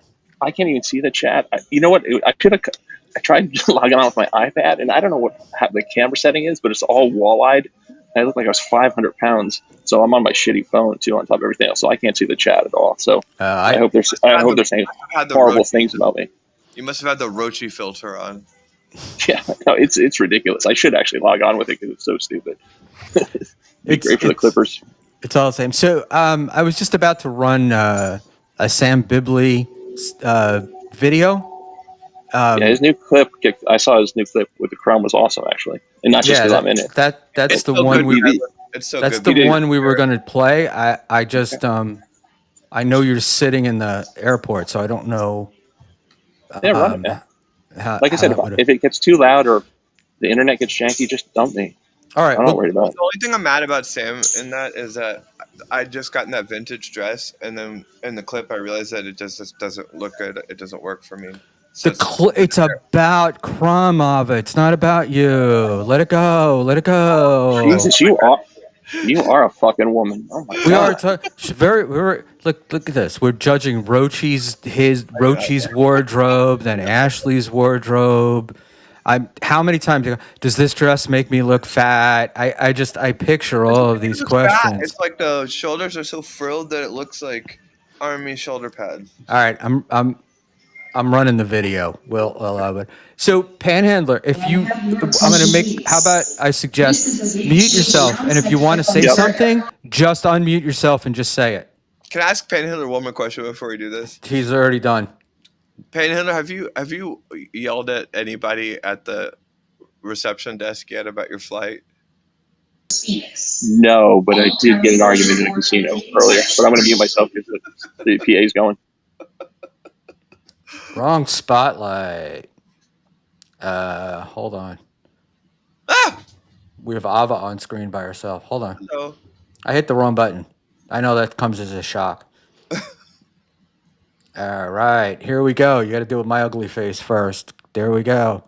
Oh, I'm so annoying in this. What's the word that I'm looking for? Tweeting out all that shit about black people all the time and whatnot. Think he has it in his heart. Like if you like look at I started following him like this year. If you look at his Twitter, it's like I don't think this is about money. I think he just really hates He's racist. See, I don't know whether he. He's trying to talk about black people or not. That's bigotry. Like, and so why can't? Okay, I don't. I blocked. It ain't funny. It's not a joke. He's not making jokes. It's just like Glenn Beck.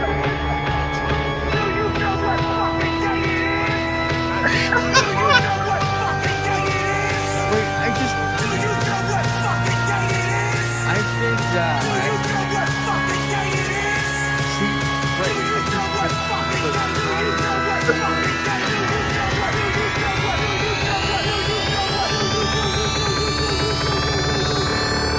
Yeah, Crumb, what's going on with your lighting? I mean, between you and Nick, I'm about to get a gun. What is going on? I gotta be honest, I have no idea what the fuck you guys are talking about. Did you have an argument with Komia? Oh, we're not going through this again. What's going on? Are you on half speed? Are you all right over there? Yeah, like... Crumb, what? Jesus Christ. He's back on the Xannies, brother. It's not about the politics of it. Yeah. Making the point that they're not doing jokes. It's just like they just say, hey, there's a shitty... He's saying that comedy's been diluted. Like the Joe Rogan sphere. It's just, if you just say something racist or homophobic... But it's not just because people are going after trans people. I mean, that's not the reason. People got fucking lazy. I mean, they just don't want to write good jokes anymore. But I mean, there's a lot of unfunny comics out there that don't talk about trans people. So this is my point. There's a lot of fucking hacky comics out there. My new But he was criticizing the Rogan sphere in that riff. He was like, these guys are doing this thing and it's not funny. You know, you'd make a sex joke and that would be hilarious. Wait, to people. Blackface is black?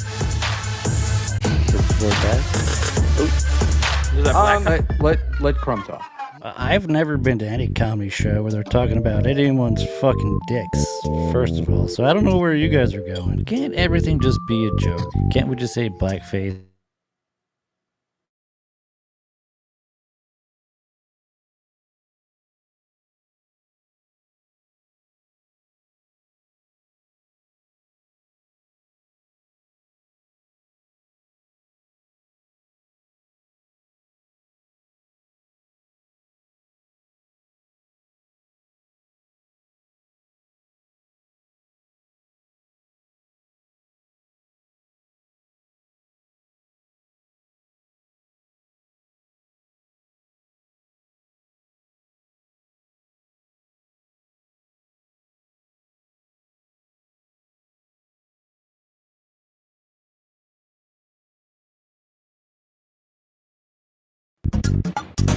When I went into TSN, I didn't say I want to have a debate with Kumi. I said, dismissive. Shut up! Can you please get rid of this guy? Why? It's just Can you like not hear me? mumbling in the background. Crumb, And there's another guy named Mumbling Nick. I gotta take you off, buddy. You suck. It's You're just a not working. loser. You're a I'll talk to you later, fat man. loser. I like the sexual tension between you two. It's really like there's just like this gross like snake just like slithering in.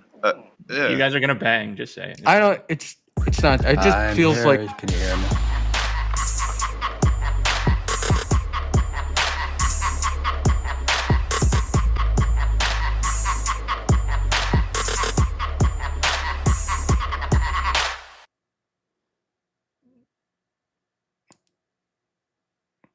Abba, I need you to unmute, please. And Sam Bibley, great work, boss. So good. That was amazing. That was amazing. That was fantastic. And yeah, people were asking if I was here. I just wasn't saying anything because I really wanted to see Sam's clip. And I actually I muted Ava during that, and it should have automatically muted her, but it didn't because we wanted to catch the whole Sam thing. I'm just laughing. Yeah. And but Sam, great work, buddy. This is it's funny because it's like there's the Clippers in our universe are so good, and you've got like Doom, who's great, and then So Thorough Joe Burrow, who knows how to put in like his sound effects and stuff are awesome, and Sam Bibley with that music. It was great. was great. I was worried about watching it the first time, to be honest with you. I was like, I'm gonna look bad. But there we go. I looked bad in it, but it was still good. It was like, yeah, I think all Clippers should learn from that, because that's just taking it to like an artistic level that is beautiful. They're going to be teaching clip making at NYU, one of the top 38 universities in the country. Sam Bibley's textbook. So, yeah, I think Sam just has a different style. Like, his clips are shorter and just, easily consumable. They're not these 45 an hour minute clips. It's like its own show. So he just got a different style. I would suggest to Clippers, if you want to get your streams played or clips played on other shows, it's okay to do a 20-minute clip, but if you could also do a 5-minute clip of the 20-minute clip, like, give us something to do, because it's hard to sit through a 20 or 25-minute clip on here if you're not as talented as like a Melton or somebody who can talk through it.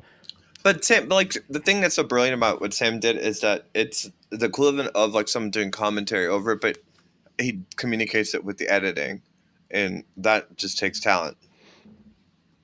Like, he didn't have to say anything; he just edited it perfectly. Like, and so many people watch these things that we do, and then they just they just completely misfire and don't understand what's really the dynamics happening. And he just really did nail exactly what was going on in that. And there's so many subtle things. Like, I missed the first time when Nick saying "I give up." Like, it was just fun. Like, that's how we all felt. It just got out snuck in there, and Nick barely gets to talk when he's on with us anyway. So it's just a nice little touch. Well, that's Nick. That's not us. That's Nick. Nick. It's like I've said to him. I said, "Dude, you just got to interrupt. You got to speak up." And the worst part is that because of the mask, you can't see his facial expressions. So you have no idea whether he wants to say something or not. So he's just got to pop in because you can't read him. He usually, like, once I'm on the stream that he's on, then he just gives up because he's like, I'm not going to be able to talk over this bitch. But, like, no, but I gave up on that too. I punted it to him when Crumb said that one thing. I was like, Nick, I don't know how to respond to this. Or Crumb, like, tapping the microphone to see if it was on or whatever. Yeah, it was a good clip, man. From Deb, yes, MLI had a good style too. NJR, maybe if Aaron goes to jail, we'll get more clips. That's very funny. This is my thing, guys. When I say people are talented, right? And I know Crumb, whatever your name is, Panhandler, you get all pissed off because you're like, hey, he's talented. The deal is talent needs to be built on, like Yo-Yo Ma still practices every day, still works on their skill. And that's the thing. And it's like a guy like Karmic, to me, may be talented, right? Like, he may have talent, but it's useless if he doesn't work at it, doesn't build on it, doesn't learn from it. And so I'm cutting these guys a break. And I also don't like saying people are. I think people are talented. Right, but you don't. I mean, I think my biggest problem, you don't go after anybody except Gino and Canoe. Right? I went after Rob Sill earlier, and I've been waiting to go into Dan from Nice Podcast Stupid, but my Dan's winning me over. I think I'm going to switch teams to Dan. Oh, go please! How can I pay him? Sure. Would he take money for free agent? Panhandler's a free agent. I already pulled KB off today in a text. I was a real bad mood earlier. Wow. And he actually responded. I'm going to flex. He actually, for the first time in about 3 months, he responded to a text. So look at me. What's that?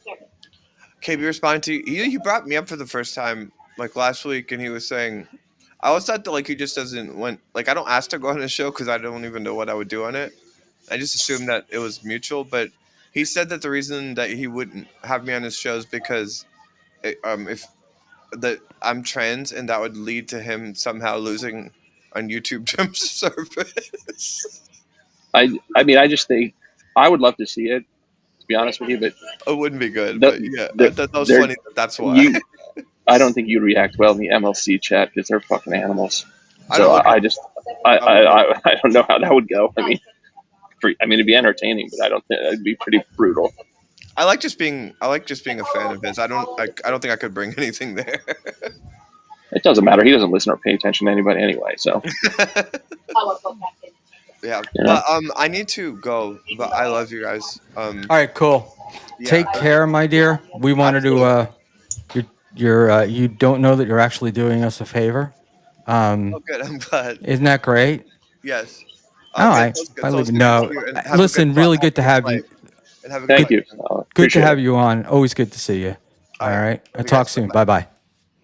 And good night, Ava Riser. What time is your flight? Oh. Is it too loud in here? No. What time is your flight?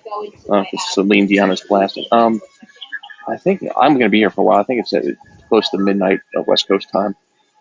All Like I right. said, travel plans switched like last minute, so I'm just going to hang out. I mean, there's plenty to do in the Vegas airport. Did you already cover the steel or the earlier? Just give me a rundown so we can board the chat. Did you already cover like the Karmic stuff, the meltdown and him flying out and all that other stuff? I don't know about him flying out. Did he fly out?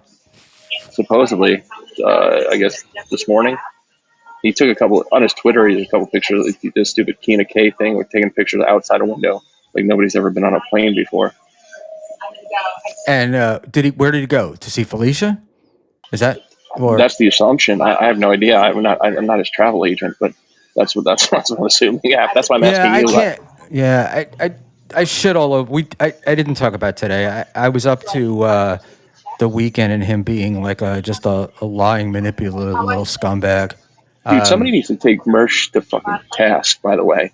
What a fucking scumbag, the way that he's, using Karmics for content only, and he set up twice. Because that shit Saturday or Sunday or whenever it was uncomfortable. And I'm a fucking dickhead. And even I was like, whoa, this guy that was great. That was the best content that fucking Karmics had.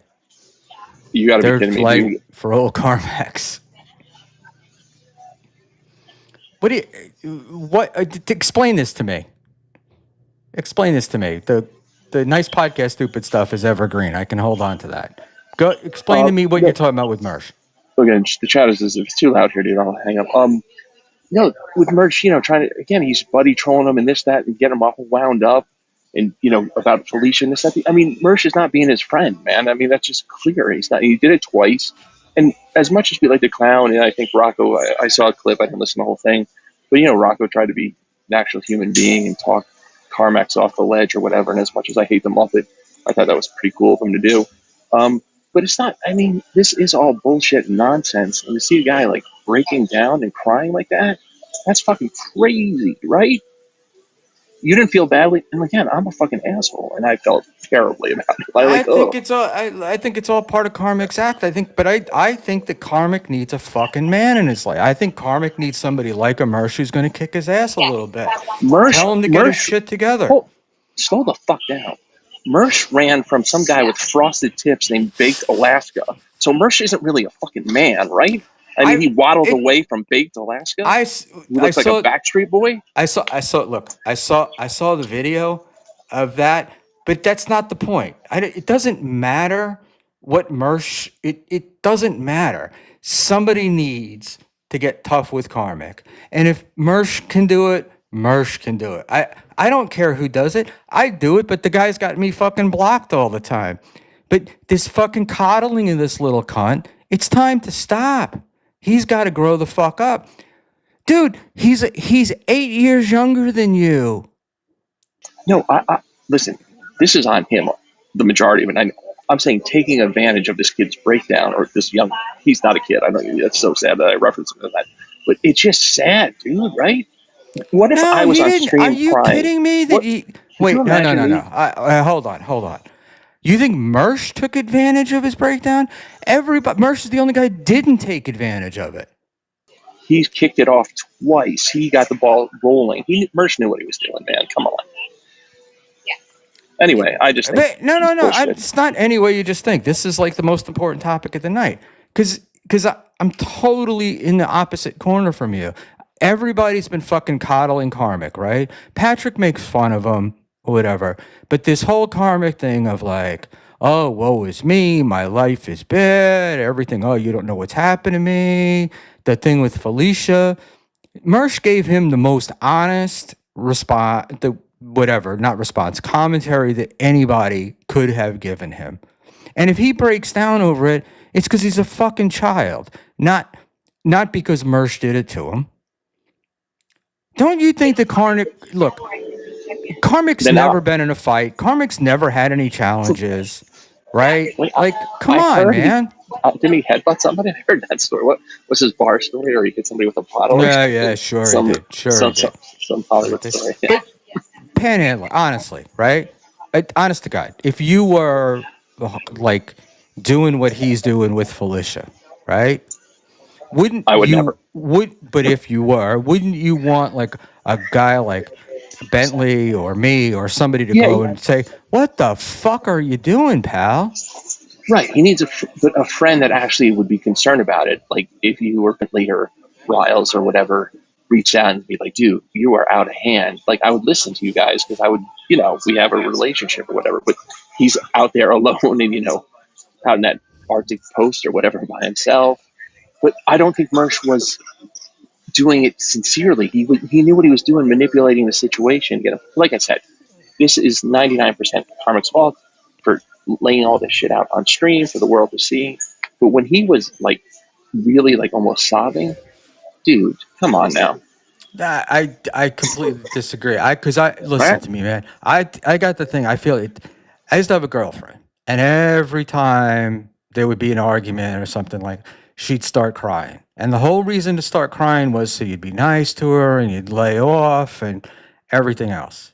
And I had to say to her one time, I'm like, I just kept going with what I was doing, and I was like, okay, you're gonna cry, but you're just stopping this because you just stop the argument, and then what happens is you never resolve it and it moves on, and they never hear what they need to hear.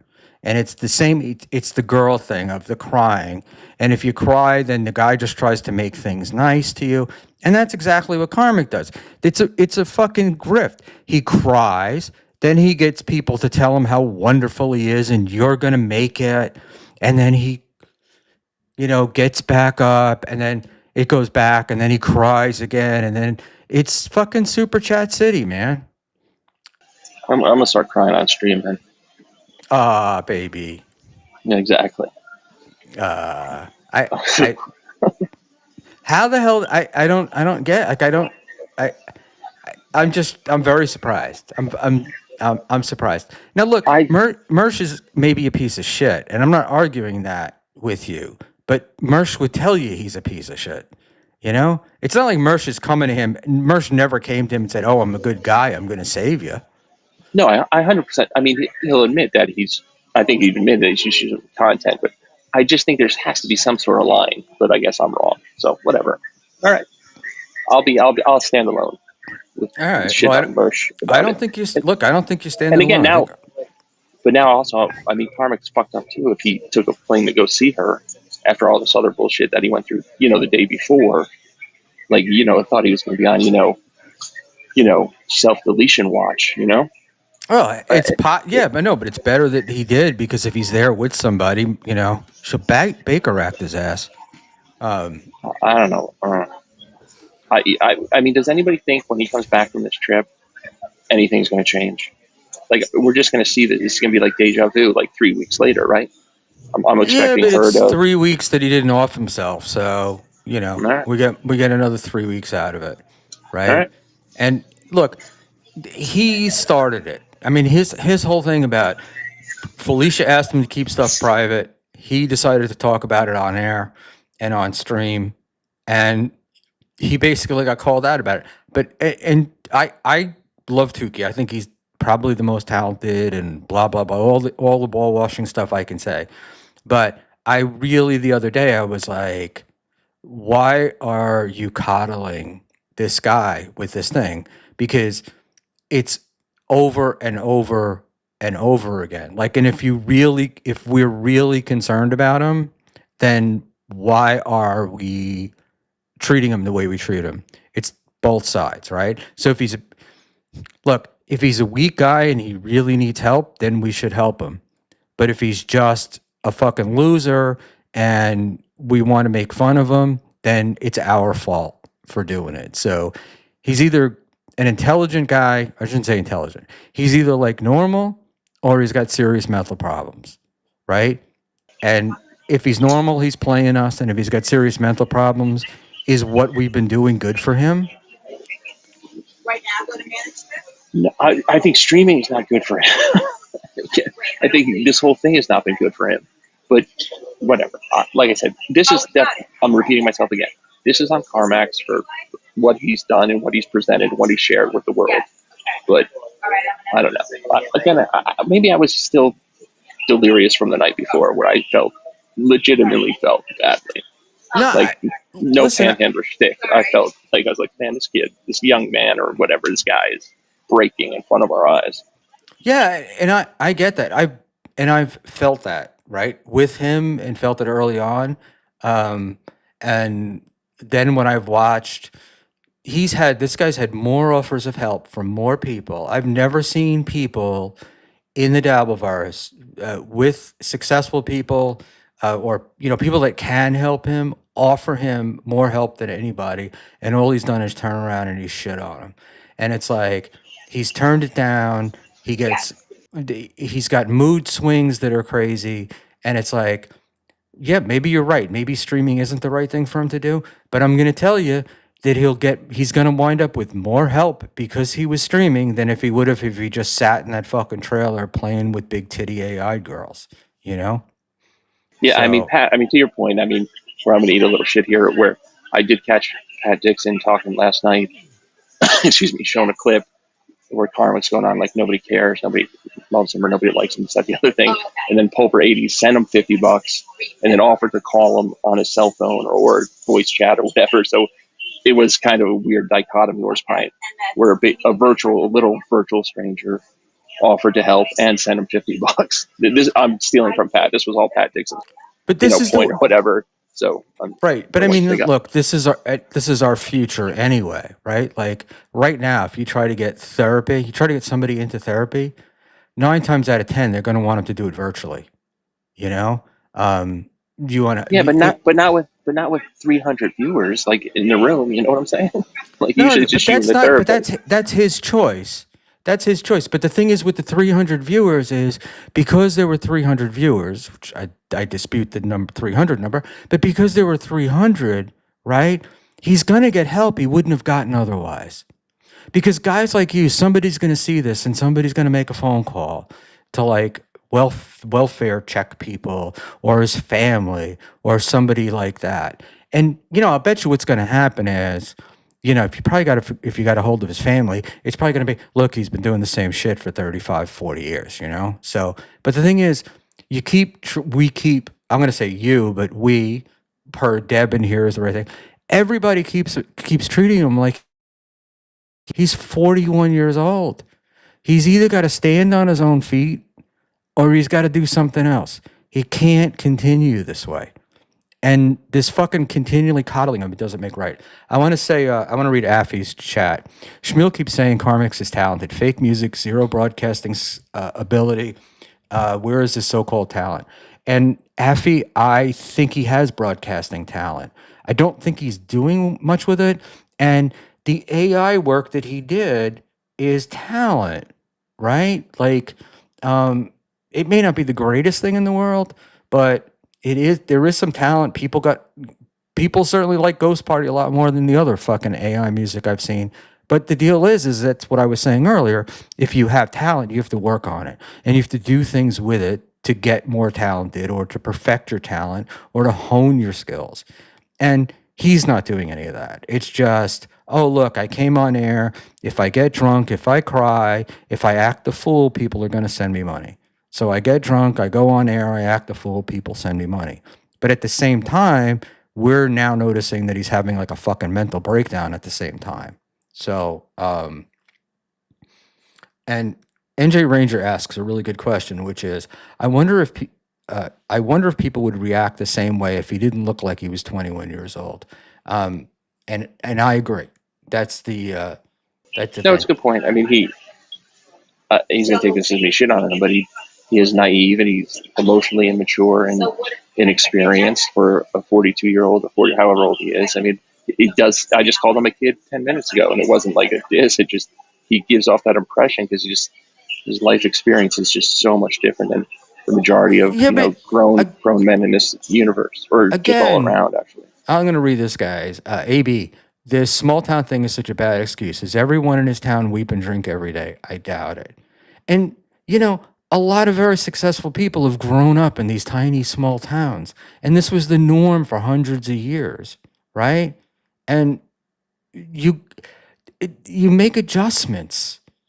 I don't know how else to explain it. It's like you have to adjust to where you live. But again, he's 41 years old, and if the problem is I'm living in a small town and that's the reason, fucking move. Get up and go somewhere, right? I mean, he's got his modular home on his family's property. He's not going to lose that. Just say, hey, man, I'm going to go to Minneapolis for 3 months and maybe get a roommate or sublet. Or just do something, right? He's supposedly all into music and everything. Go to some fucking music place. Go someplace where, hey, people hang out and play music. Just do it, And no guy who dances like that is going to be a farmhand. I'm pretty sure that's not going to happen. But I guess I'm thinking bigger picture, like his AI music aside, right? What has he released, for lack of a better term, 4 songs or whatever? Where's his whole other catalog? Like his main show is him raging, crying, recovering, raging. You know what I'm saying? Like, and eventually, we know how this works. It's just like drinking or any other drug. You have to keep like chasing that dragon and stepping it up a notch. And with him being like so broken the other day, I just think it only ends badly if shit doesn't change. And I'll stop playing Dr. Phil now. Because my life is totally fucked too, so I shouldn't be giving anyone advice. Yeah, but I'd also argue that him not doing this would be just like, if it weren't the streaming dragon he would be chasing, it's going to be some other dragon he's chasing. And look, this way there's other people involved. And I mean, I can't believe I'm going to say this, but even the thing with Felicia is it's a girl, it's some contact somewhere. But even she said by the end of the second week, she was basically done. I mean, it's not just like the first pussy whip. Like he's in legit. I think Beloved Chat and other people said it in the chat I saw. Like it's like when you're a young man, like 16, 17, 18, you have that first like real rush of love. It's just so weird to see from a 41-year-old reacting that way. Like you think about your first like high school breakup or whatever, and how at the time was so devastating and life would never go on type thing. And to see that coming from a grown man is just wild. It's pathetic. But the thing is, in my mind is, it just happened to be Felicia. It could have been anybody else. We would have gotten the same reaction. And any fucking normal girl, I mean, as lucky as Felicia, any normal girl would be like, yeah, get the fuck away from me. Like I'm done with you quick. I should have took him with me today, Schmuel. I'll fix him right up. Oh, yeah, exactly. You could have cleared him out. Affy, Ray DeVito said it was the sorcerer's job to help karmics. I actually have an opinion about that, which is it's not the sorcerer's job to help karmics, but I don't know if it's ethically okay for the sorcerer to be streaming with karmic. If you know that he's got all these problems, like, I don't know. Like, if you're a doctor and you're sitting in a restaurant and a guy is bleeding out of an artery, is it okay to just sit there and keep joking with him, or are you under an obligation to treat it? That's the part that confuses me. And it's a question. It's not. Yeah, I can't imagine the sorcerer ever going live with Karmic. Like I do probably think he's not going to do that. In my opinion, he's not going to do that. This is NJ. I love NJ Ranger. Frank, he was clear about his intentions. Mersh wanted to wash his hands of this, but I would say basically the only guy Mersh is qualified to give advice to is Karmic. And good call, man. Good call. That should be the ultimate red flag to piggyback on the new darling NJ Ranger. Yeah, if Mersh is like the beacon of light, like how fucked up if he's the voice of reason, how fucked up is your life? You know what I'm saying? Like you're looking to Mersh for guidance or life advice or life coach. Jesus Christ. Right, but he wasn't looking to Mersh for guidance or life coaching. He was looking to Mersh to get clout, right? And everybody when you're in the clout chasing business, it goes both ways, right? Like you want something, they want something. So Mersh got what he wanted and then Karmic got what he wanted. But I think that Mersh saw in Karmic a guy that he could continue with and do more stuff with. Like Mersh or Karmic be Mersh's like second mic or whatever. But I feel like he thought he could do something with him. But I don't. I think he gave up and he was like, just let me go balls to the wall. But Mersh is also one of the most self-destructive people on the fucking planet. Like let's be honest about that. And this is the other thing, Cigarette Jones, right? There's the Home Depot in Deep River Falls. Put in an application, Karmic, and that's like I said about there's a super Walmart there. So it's like the guy doesn't have to fucking up and move to Minneapolis. He could just move into town, right? Yeah, he just needs to get out of his house and have a job with actual adults and get like real ball boss again. To Rocco's point, like real ball bossing in real life, like friends and coworkers do. And it's sort of he talks about this Valley of Men shit, like in a warehouse or in a Home Depot or some sort of quote unquote manly environment, and see, or just stop the shtick and just become a gold. Yeah, Affy says but he wants to be a diva on stage, not a farm boy. But then you got to move to Minneapolis or whatever city, right? Yeah, you could be a backup dancer. You could be a backup dancer for somebody, sure, whatever. I checked it out just because I wanted to make sure it was there for him. There is an LGBT center in Thief Falls, and they do have a bunch of LGBT activities. So wherever the LGBT center is, there's definitely going to be stage productions.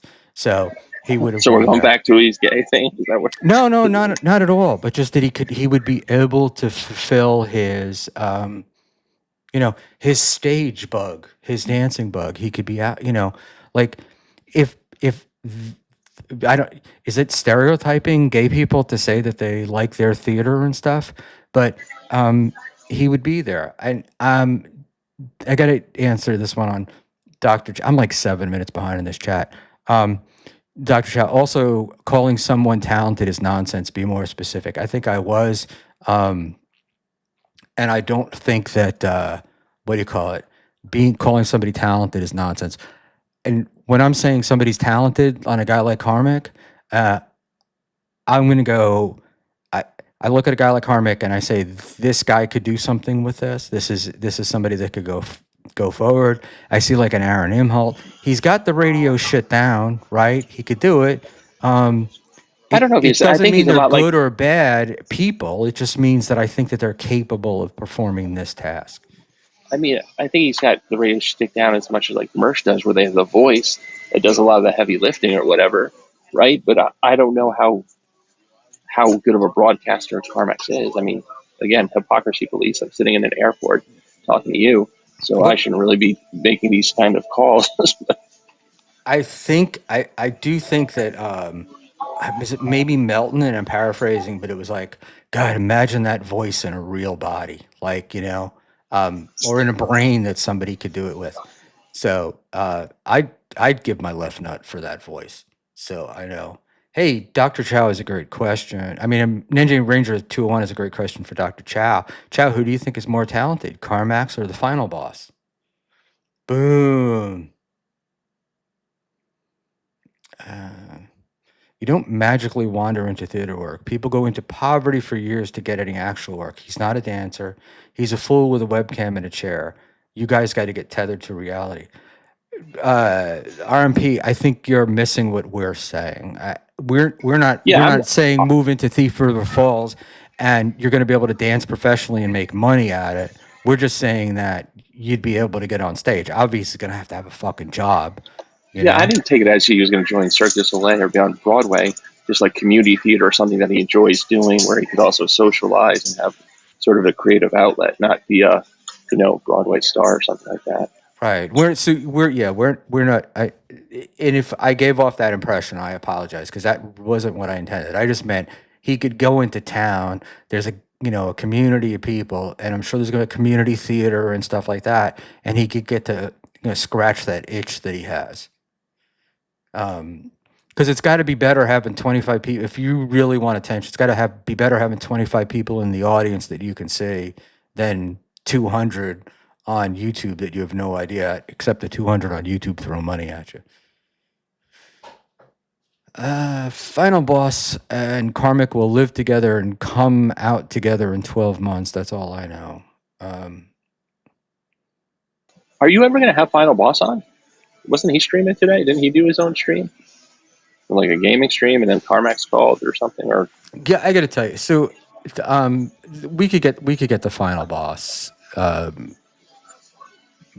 Final Boss can come on a stream, and that would be fine. I honestly have I'm busy and trying to put together a couple of topics and stuff, and I've been asked by a bunch of people to come on the stream, and it's like I was just overwhelmed, and it's just it's no reflection on them. It's just that I haven't done anything about it, is that just a teaser? You're not going to let us know who wants to get the Schmuel bump? Well, no, we're gonna have we're planning. There's some stuff already scheduled. Robbie, the Mariners fan, who you probably don't know, but Nope. is the Aussie guy show co-host. He'll be on. That's a fat guy. Yeah, he'll be on Thursday at 9. Okay. Dr. Steve is coming on, and a few others. But the deal is, I don't want to say people are coming on until I actually schedule them. And here's the story. I don't really know enough about Final Boss, so it's and I'm just using Final Boss as an example, so don't get mad at me, Final Boss. It's I don't know enough about him, so I want to learn about him a little more, and then it's oh, what can we do together, right, on the stream? But Dan from Nice Podcast says I'm 100% in this for the money. So you don't make any money. No shit. But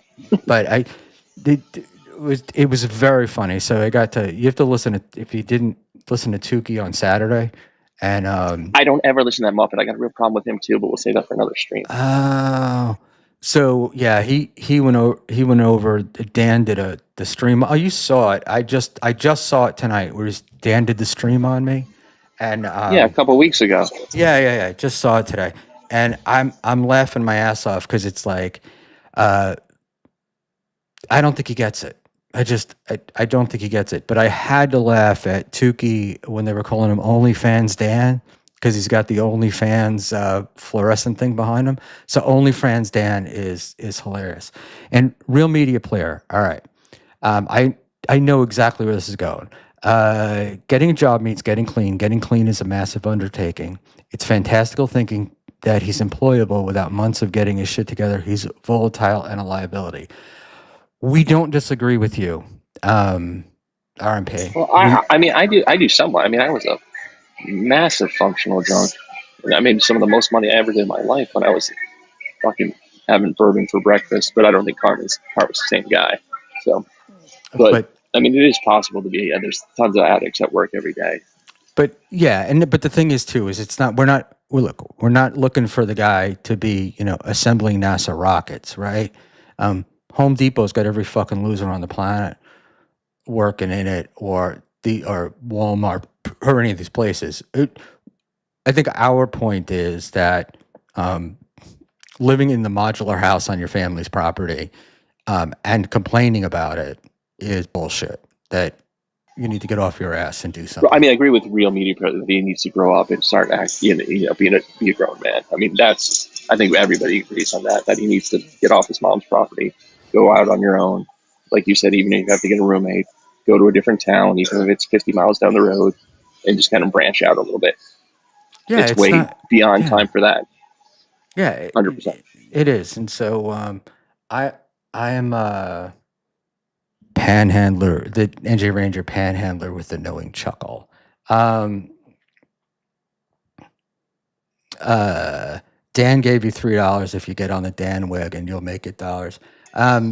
Deb, it's not going to be. I don't see. He told me he didn't tell me. He said in the stream he would never watch my show and he can't stand me and he really has I'm a gonna level fix of this. I'm gonna dislike fix for this. me. I don't want it fixed. I'm I'm gonna perfectly fix it. happy. I'm perfectly happy the way it is. And Ask Bentley how good I am at mending fences. but So I'm gonna make it. I'm gonna make it right.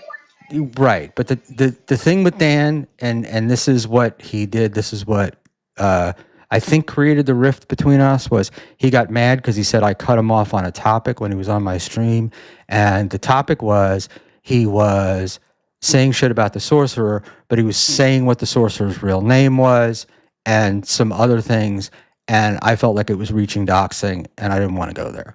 And then tonight it was like, or he said it on his stream. I don't know. I think it was on there too that Luigi Greenberg is just a paralegal. He's not a real lawyer, and it's like.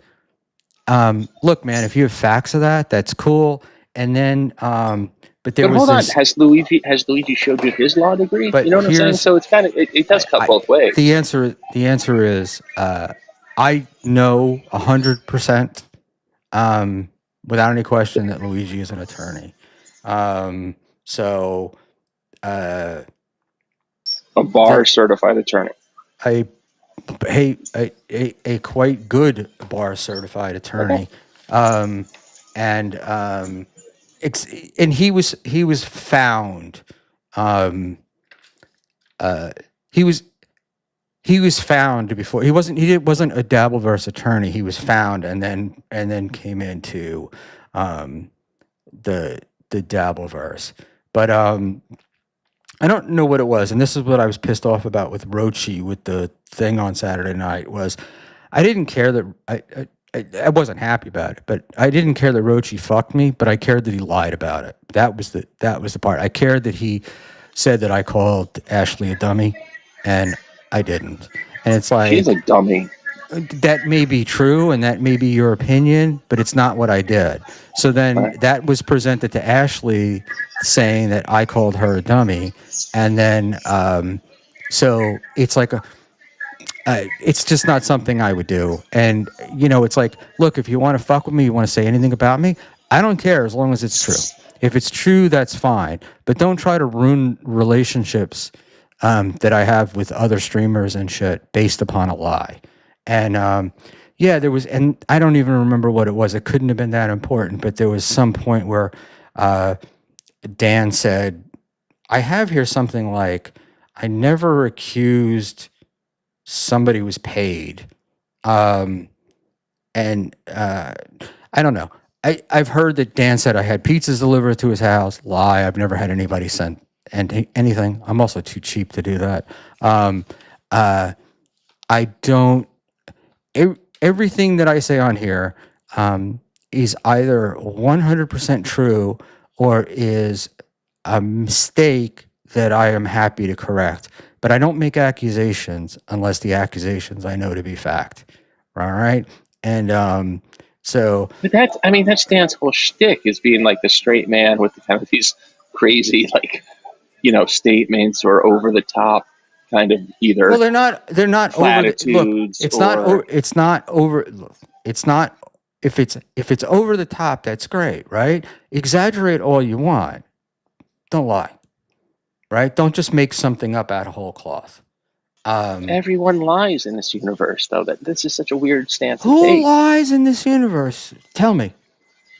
Patrick Melton lies all the time. He admits he lies. About what? Kevin. No. Lies about what? For his show, or makes things up, or but exaggerates. But a conversation, or takes creative license, or whatever the case may be. Right, but that's different. Completely different than saying somebody said something that they didn't. Right. But I think it'd be different if it was like some terrible accusation, or like assault, or all the other stuff that people like to throw out here. But him saying that you called Ashley a dummy, it's not really a terrible lie. You know what I'm saying? Like, it's not like... Well, it's only... Look, if he'd said, I called Ashley a dummy and then didn't block me from the chat, that would be fine. But using me calling Ashley as a dummy to time me out in the chat so that I couldn't get... And because I had this link that wasn't working, it was like, hey, man, he wanted to cock block me, and he did. So that's that's the thing. And I don't mind you. I don't want to be cock blocked, but I'll take cock blocking. But be honest about your cock blocking. You know, if you wanted to fucking own me, but own me honestly, right? Own me because you thought I was a clout chaser. Not this whole not some Roshi ephemeral. You think is one of the most weirder feuds in this world, in this universe. I gotta admit, it is straight. I mean, I'm here for it, but it is kind of weird. Oh, MGD says Schmuel, lying is part and parcel of the effing with a person. What are you on about? You giving rules for the way a person is meant to F with you? No, I just. Can I tell the chat what's really happening? Can I give my opinion? Yeah. Everybody knows Ashley's fucking banana bro is crazy, and if she even perceives the slightest negative connotation or insult, or she wasn't spoken highly of, she'll cut you off and go crazy as she's done with everybody else. And Schmuel doesn't want to be in that boat. That's my total opinion. He's worried that she'll get mad at him and just become Ashley, right? No, I was more annoyed. I was more annoyed that I didn't want a reputation, but I also got annoyed. I said it earlier in the thing. I've watched mods fuck shows up, you know, and fuck with people, and that was my thing. Is like, to me, I don't know, maybe because I own a business and run things and stuff. It's like, it's not your decision to make. Like you made a decision on how to run somebody's show, and that's not it. It's not your decision. And so I think I got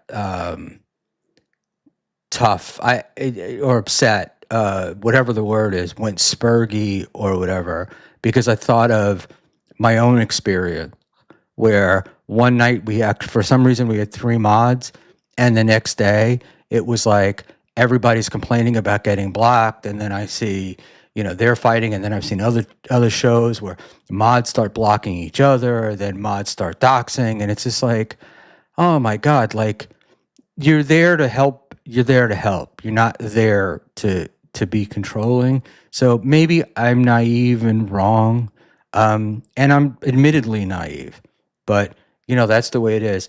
And MGD, I get the lying. We're talking about 2 different things, but I get that people lie. I understand that, but with me, I don't. So maybe I'm more sensitive to it. But if my deal is it's like, it's ballless, it's like cowardly to make something up instead of just doing what you're going to do. If you wanted to fuck with me, but you didn't have to make up that other part, right? And you know, but Rochi's thing is he loves to get people to spiral. Apparently that's what it is. You know, and maybe I was an easy target. So there you go. What can I say? Yeah, if that was his goal, he accomplished it. Because again, you go off on, but I go off on weird stuff all the time. So I'm not gonna bang on you too hard for that. Chow, you can lie about other people, just not Buckman when he has his eyes on a threesome. Yes, I have. There is, according to Dan, there's a ball washer to gatekeeper pipeline, and I'm a ball washer, and I think everybody's so fantastic. You are a ball washer, though. Are you insulted by this? What, being a ball washer? Right, you are, though. Like, just own it. I'm not. Depends upon what you mean by ball washer. If you think that that me saying that guys like Tukey and Karl and Melton are talented make me a ball washer, then I'm a ball washer. Right? No, that's different. Acknowledging that somebody's good at what they do is not ball washing. I mean, that's just reality, right? If we're being like honest and sincere, I think you take it to a different level. How do I take it to a different level? Who am I ball washing, Panhandler? You? No, definitely not me. Nor should you. Nor should anyone. I'm a fucking loser, man. You know, I'm sitting in the airport talking to you. No, man. I'm like, my thing. I saw a guy like I Nick. love that you're worked up about this, by the way. I saw a guy like, I'm not worked up. Jesus Christ. I'm not worked up about it. And this is the game that you guys in this in the universe play, right? You have a dissenting opinion, and then when the person goes to say why they have it, saying, "Oh, you're getting all worked up about it. Oh, you're getting all worked up about it," because you want to shut down the argument, right? But you keep saying I'm a ball washer. Whose balls am I washing? I mean, I'll ask my good buddy Haas to get the Pat Dixon ball washing clip together. That should only be like, 3 hours worth of clips. But then I know to me, you're it's not ball washing. I I like Pat Dixon. I think it is. I would think right, I don't want to get you spun off. Isn't ball washing? I'm just trying to understand what ball washing is. I think this has more to do with you saying, "Oh, I'm a ball washer," and not being able to explain it. But than me getting worked up. But go ahead. You know what? I'll tweet out a definition on my flight. Right, because I'm such a ball washer, you can't think of what I am. So it's like you're the guy. It's like because you're gonna be like stuttering John. You're gonna come up with a great answer 20 minutes later. Okay. People say a lot of mean shit to me in this world. That was probably the meanest thing anyone said to me. That actually hurt, comparing me to stuttering John. We'll go with just their talented thing, whether it's Carmax or Pat Dixon, or obviously Patrick, who is talented, Tukey. I mean, you do okay. How about, would fanboy be better than ball washing? Is that better or worse? Who am I fanboy though of? I'm not going to get stuck in this circle with you that we got stuck in the other night. Let me ask a question, right? You know that I'm exhausted. Let's pick Karmic for example. And I'm pretty sure I need a shot of penicillin when I get home. So let's say that the average stream on here draws 50 viewers, right? And Carmax is drawing 200, so 4 times the number. And I'm saying he's talented. Aren't I objectively correct because he's drawing 200 people? No, he's drawing 4 times the number. Are porn actresses talented? Well, at porn acting, they are. No, they're not talented. They're fucking people who want to watch it. People like to watch a train wreck, and that's what Karmic is. So you don't think so? If you say porn actresses, you take 2 equally attractive girls, right? And you one position, and you put them both in there, and one gets picked and one doesn't. Is it not talent that got that one picked? No, I'm saying porn actresses, they don't have any talent. They just be hot. There's no talent in being born with good genes, right? There's no talent there. That was my point with going to porn actresses. Right. Plus, I'm in a strip club all day, so my mind is But baked. Can we agree that this isn't porn? I mean, this isn't just like... But I'm saying, people like to watch things that are... I don't think Karmic, again, I'm not shitting on him, but he gets 200 viewers because they want to see what's going to happen next, not in terms of his programming, but is he going to cry? Is he going to yell? Is he going to scream? Is he going to break another mic arm? Is he going to dance? Like, it's just more of like a fucking sideshow. No? Maybe I'm wrong. Like I said, I'm delirious. You were crying about him 10 minutes ago about how he was going to, how sad it all is and everything else. Oh my God. He's got a talent. He pulled it off. He got you to care. All right. That's fair. Well, all right. Anyway, I've been trying to get to this MGD. I'm trying to get to this MGD text for chat since forever. I'm so right. Schmuel expects a troll to follow an unwritten code of fucking with a person. You're right, MGD. You're right. I am naive, really. I agree. I know I'm naive. I just thought there's just some people I hold to a higher standard, and I guess I thought Rochi's trolling was at a higher standard than that. I think Chow is like one of the ultimate trolls, but I've never known Chow to lie. He will push things. He will engage in exaggeration, but I've never seen him out and out lie. So there we go. And there we go.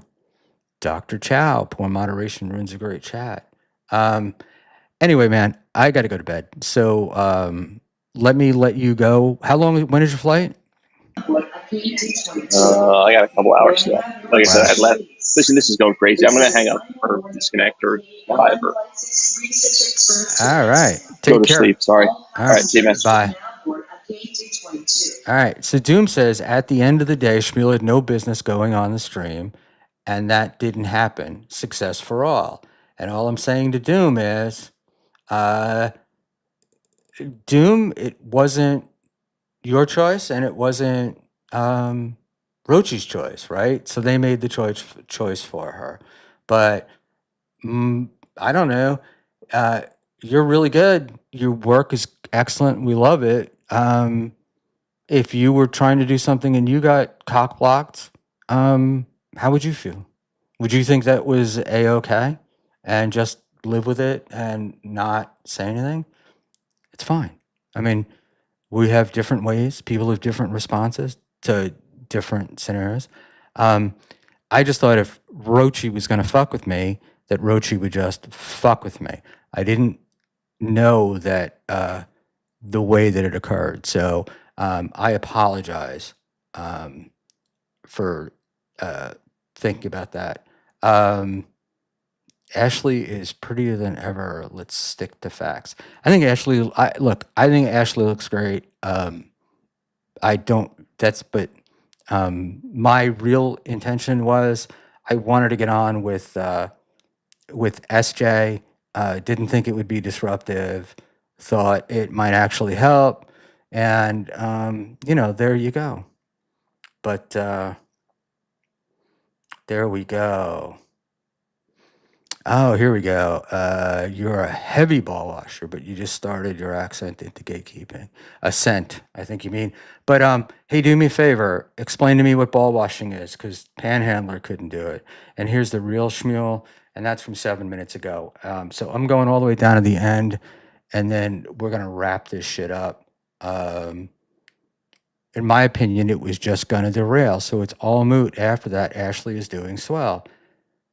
Right. And but that's not my point. Whether I got on or didn't get on, Doom is not my point. Okay. My point is that Rochi didn't want me going on. He thought that, with you that I would derail a show or whatever. If that's his task, if that's his job, that's fine. He could have just fucked with me, but I feel like he was he was annoyed. I think he felt annoyed that Ashley sent me the link and I was somehow cutting into his Ashley thing. Like, I don't know, because why have to say that I said Ashley was a dummy when I didn't say Ashley was a dummy? And that's and because he knows, as Panhandler said, how sensitive Ashley is to this stuff. So it was like, you can knock me down, but did you really need to kick me while I was on the ground? That's all, There we go, man. So, but MGD Bugman, you funny. I wish I was MGD. I wish I was. I just, I don't know. I thought Rochi was better at it than he was. I mean, he got me. I guess he got what he wanted, but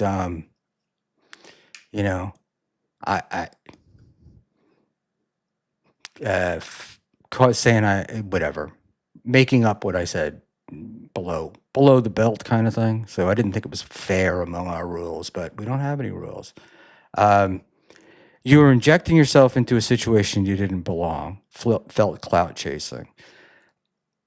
And Doom, what you're saying then is that Ashley has no agency. Ashley sent me the link. It's Ashley's show. If Ashley felt that I was clout chasing, right? If Ashley felt I didn't belong, then Ashley could not have sent me the link. All right. Now, there we go. But that's not.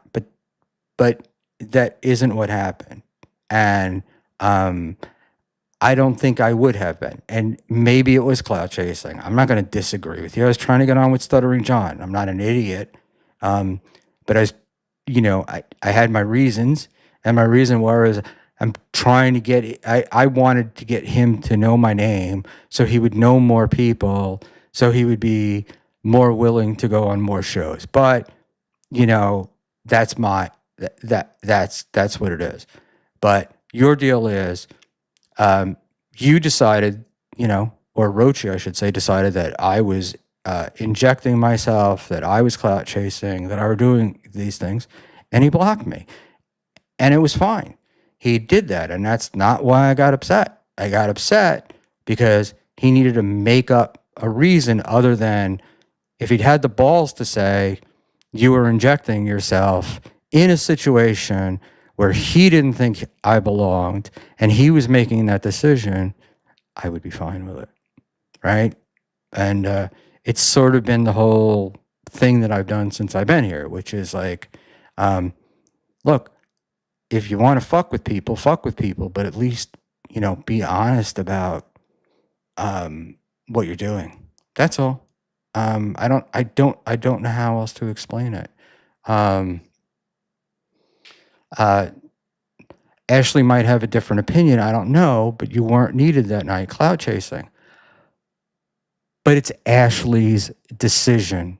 That's the part that I think we're missing here, right?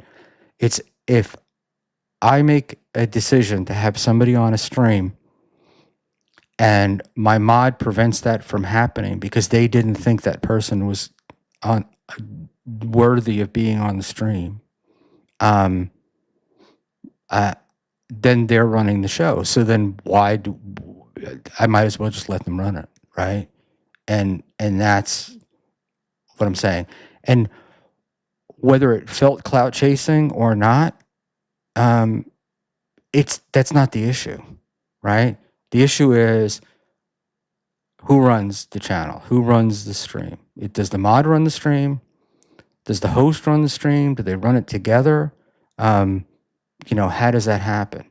So that's the deal. And I get what you're saying. And you're not, it's a valuable opinion, and a lot of people feel the same way, right? But it's an opinion, and that's where we're going to go with it. So, in any event, Schmuel, get on with it. With John, he paid his dues. So there we go. Rochi wasn't stopping you from getting the link. Ashley sent me a link. Ashley sent me an incorrect link. Okay? So either Ashley was fucking with me, which I don't believe, based upon my conversations with her. And when I went to say, hey, I got the link, but the link is not working, Rochi pulled down my chat and timed me out for asking for a link. And I hadn't asked for a link. So that's the answer.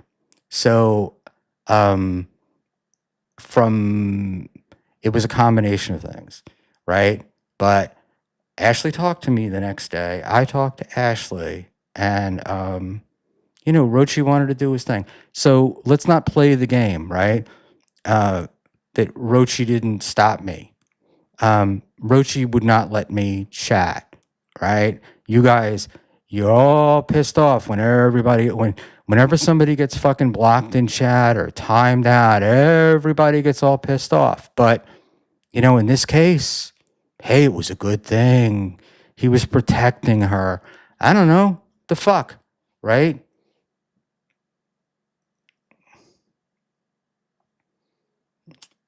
Deb, we negotiated a detente between Schmuel and Rob. Nah, not really.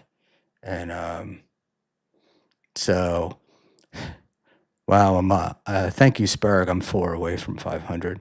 Thanks. Who knows? Serenity now. Who cares? Holy Christ almighty. You're acting like Rochi controls Ashley. She could still DM you. DM me how, right? I'm not acting like Rochi controls Ashley. I am saying that Rochi wanted to control Ashley. How's that? Rochi wanted me to not go on that show. And Rochi made that happen. Simple as that. Okay? I mean, it is what it is. I mean, the facts are the facts, right? There you go. Boom.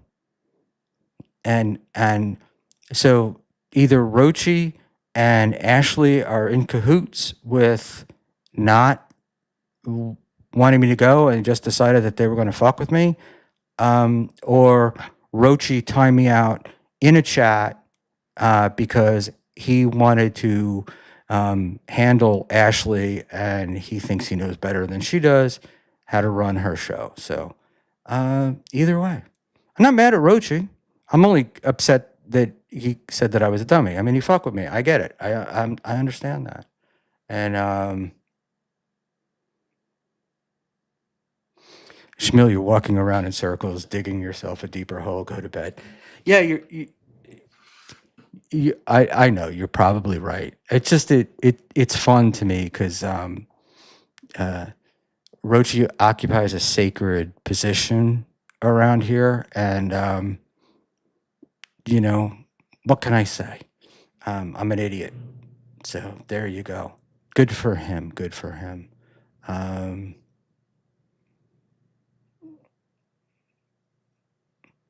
Yeah, I don't know. Poor Roach. I really I didn't want to mess with his girlfriend, and apparently I did. And get banned back, bitch. I don't even know what that means, Doom. But Doom, if you know, the whole deal is, look, if you didn't think I was needed, if you don't want to, you know, if those didn't want me to go on, that's fine. And I'm not arguing that. I'm just saying that I think it was cowardly the way that it was done. That's all. And there you go. So yeah, big Rochi. I was big timed by Rochi, and I get it. I get it. My granddad had to wait for 10 hours for bread in communist Poland. Schmuel got timed out by Rochi. Yeah, look, I waited for a lot of things. So in any event, make Schmuel feel needed. No, I feel needed. I'm happy. I just, what do you call it? It's fun. It's just that everybody wants me to engage in fake feuds and stuff. So I think that what I'm going to do is just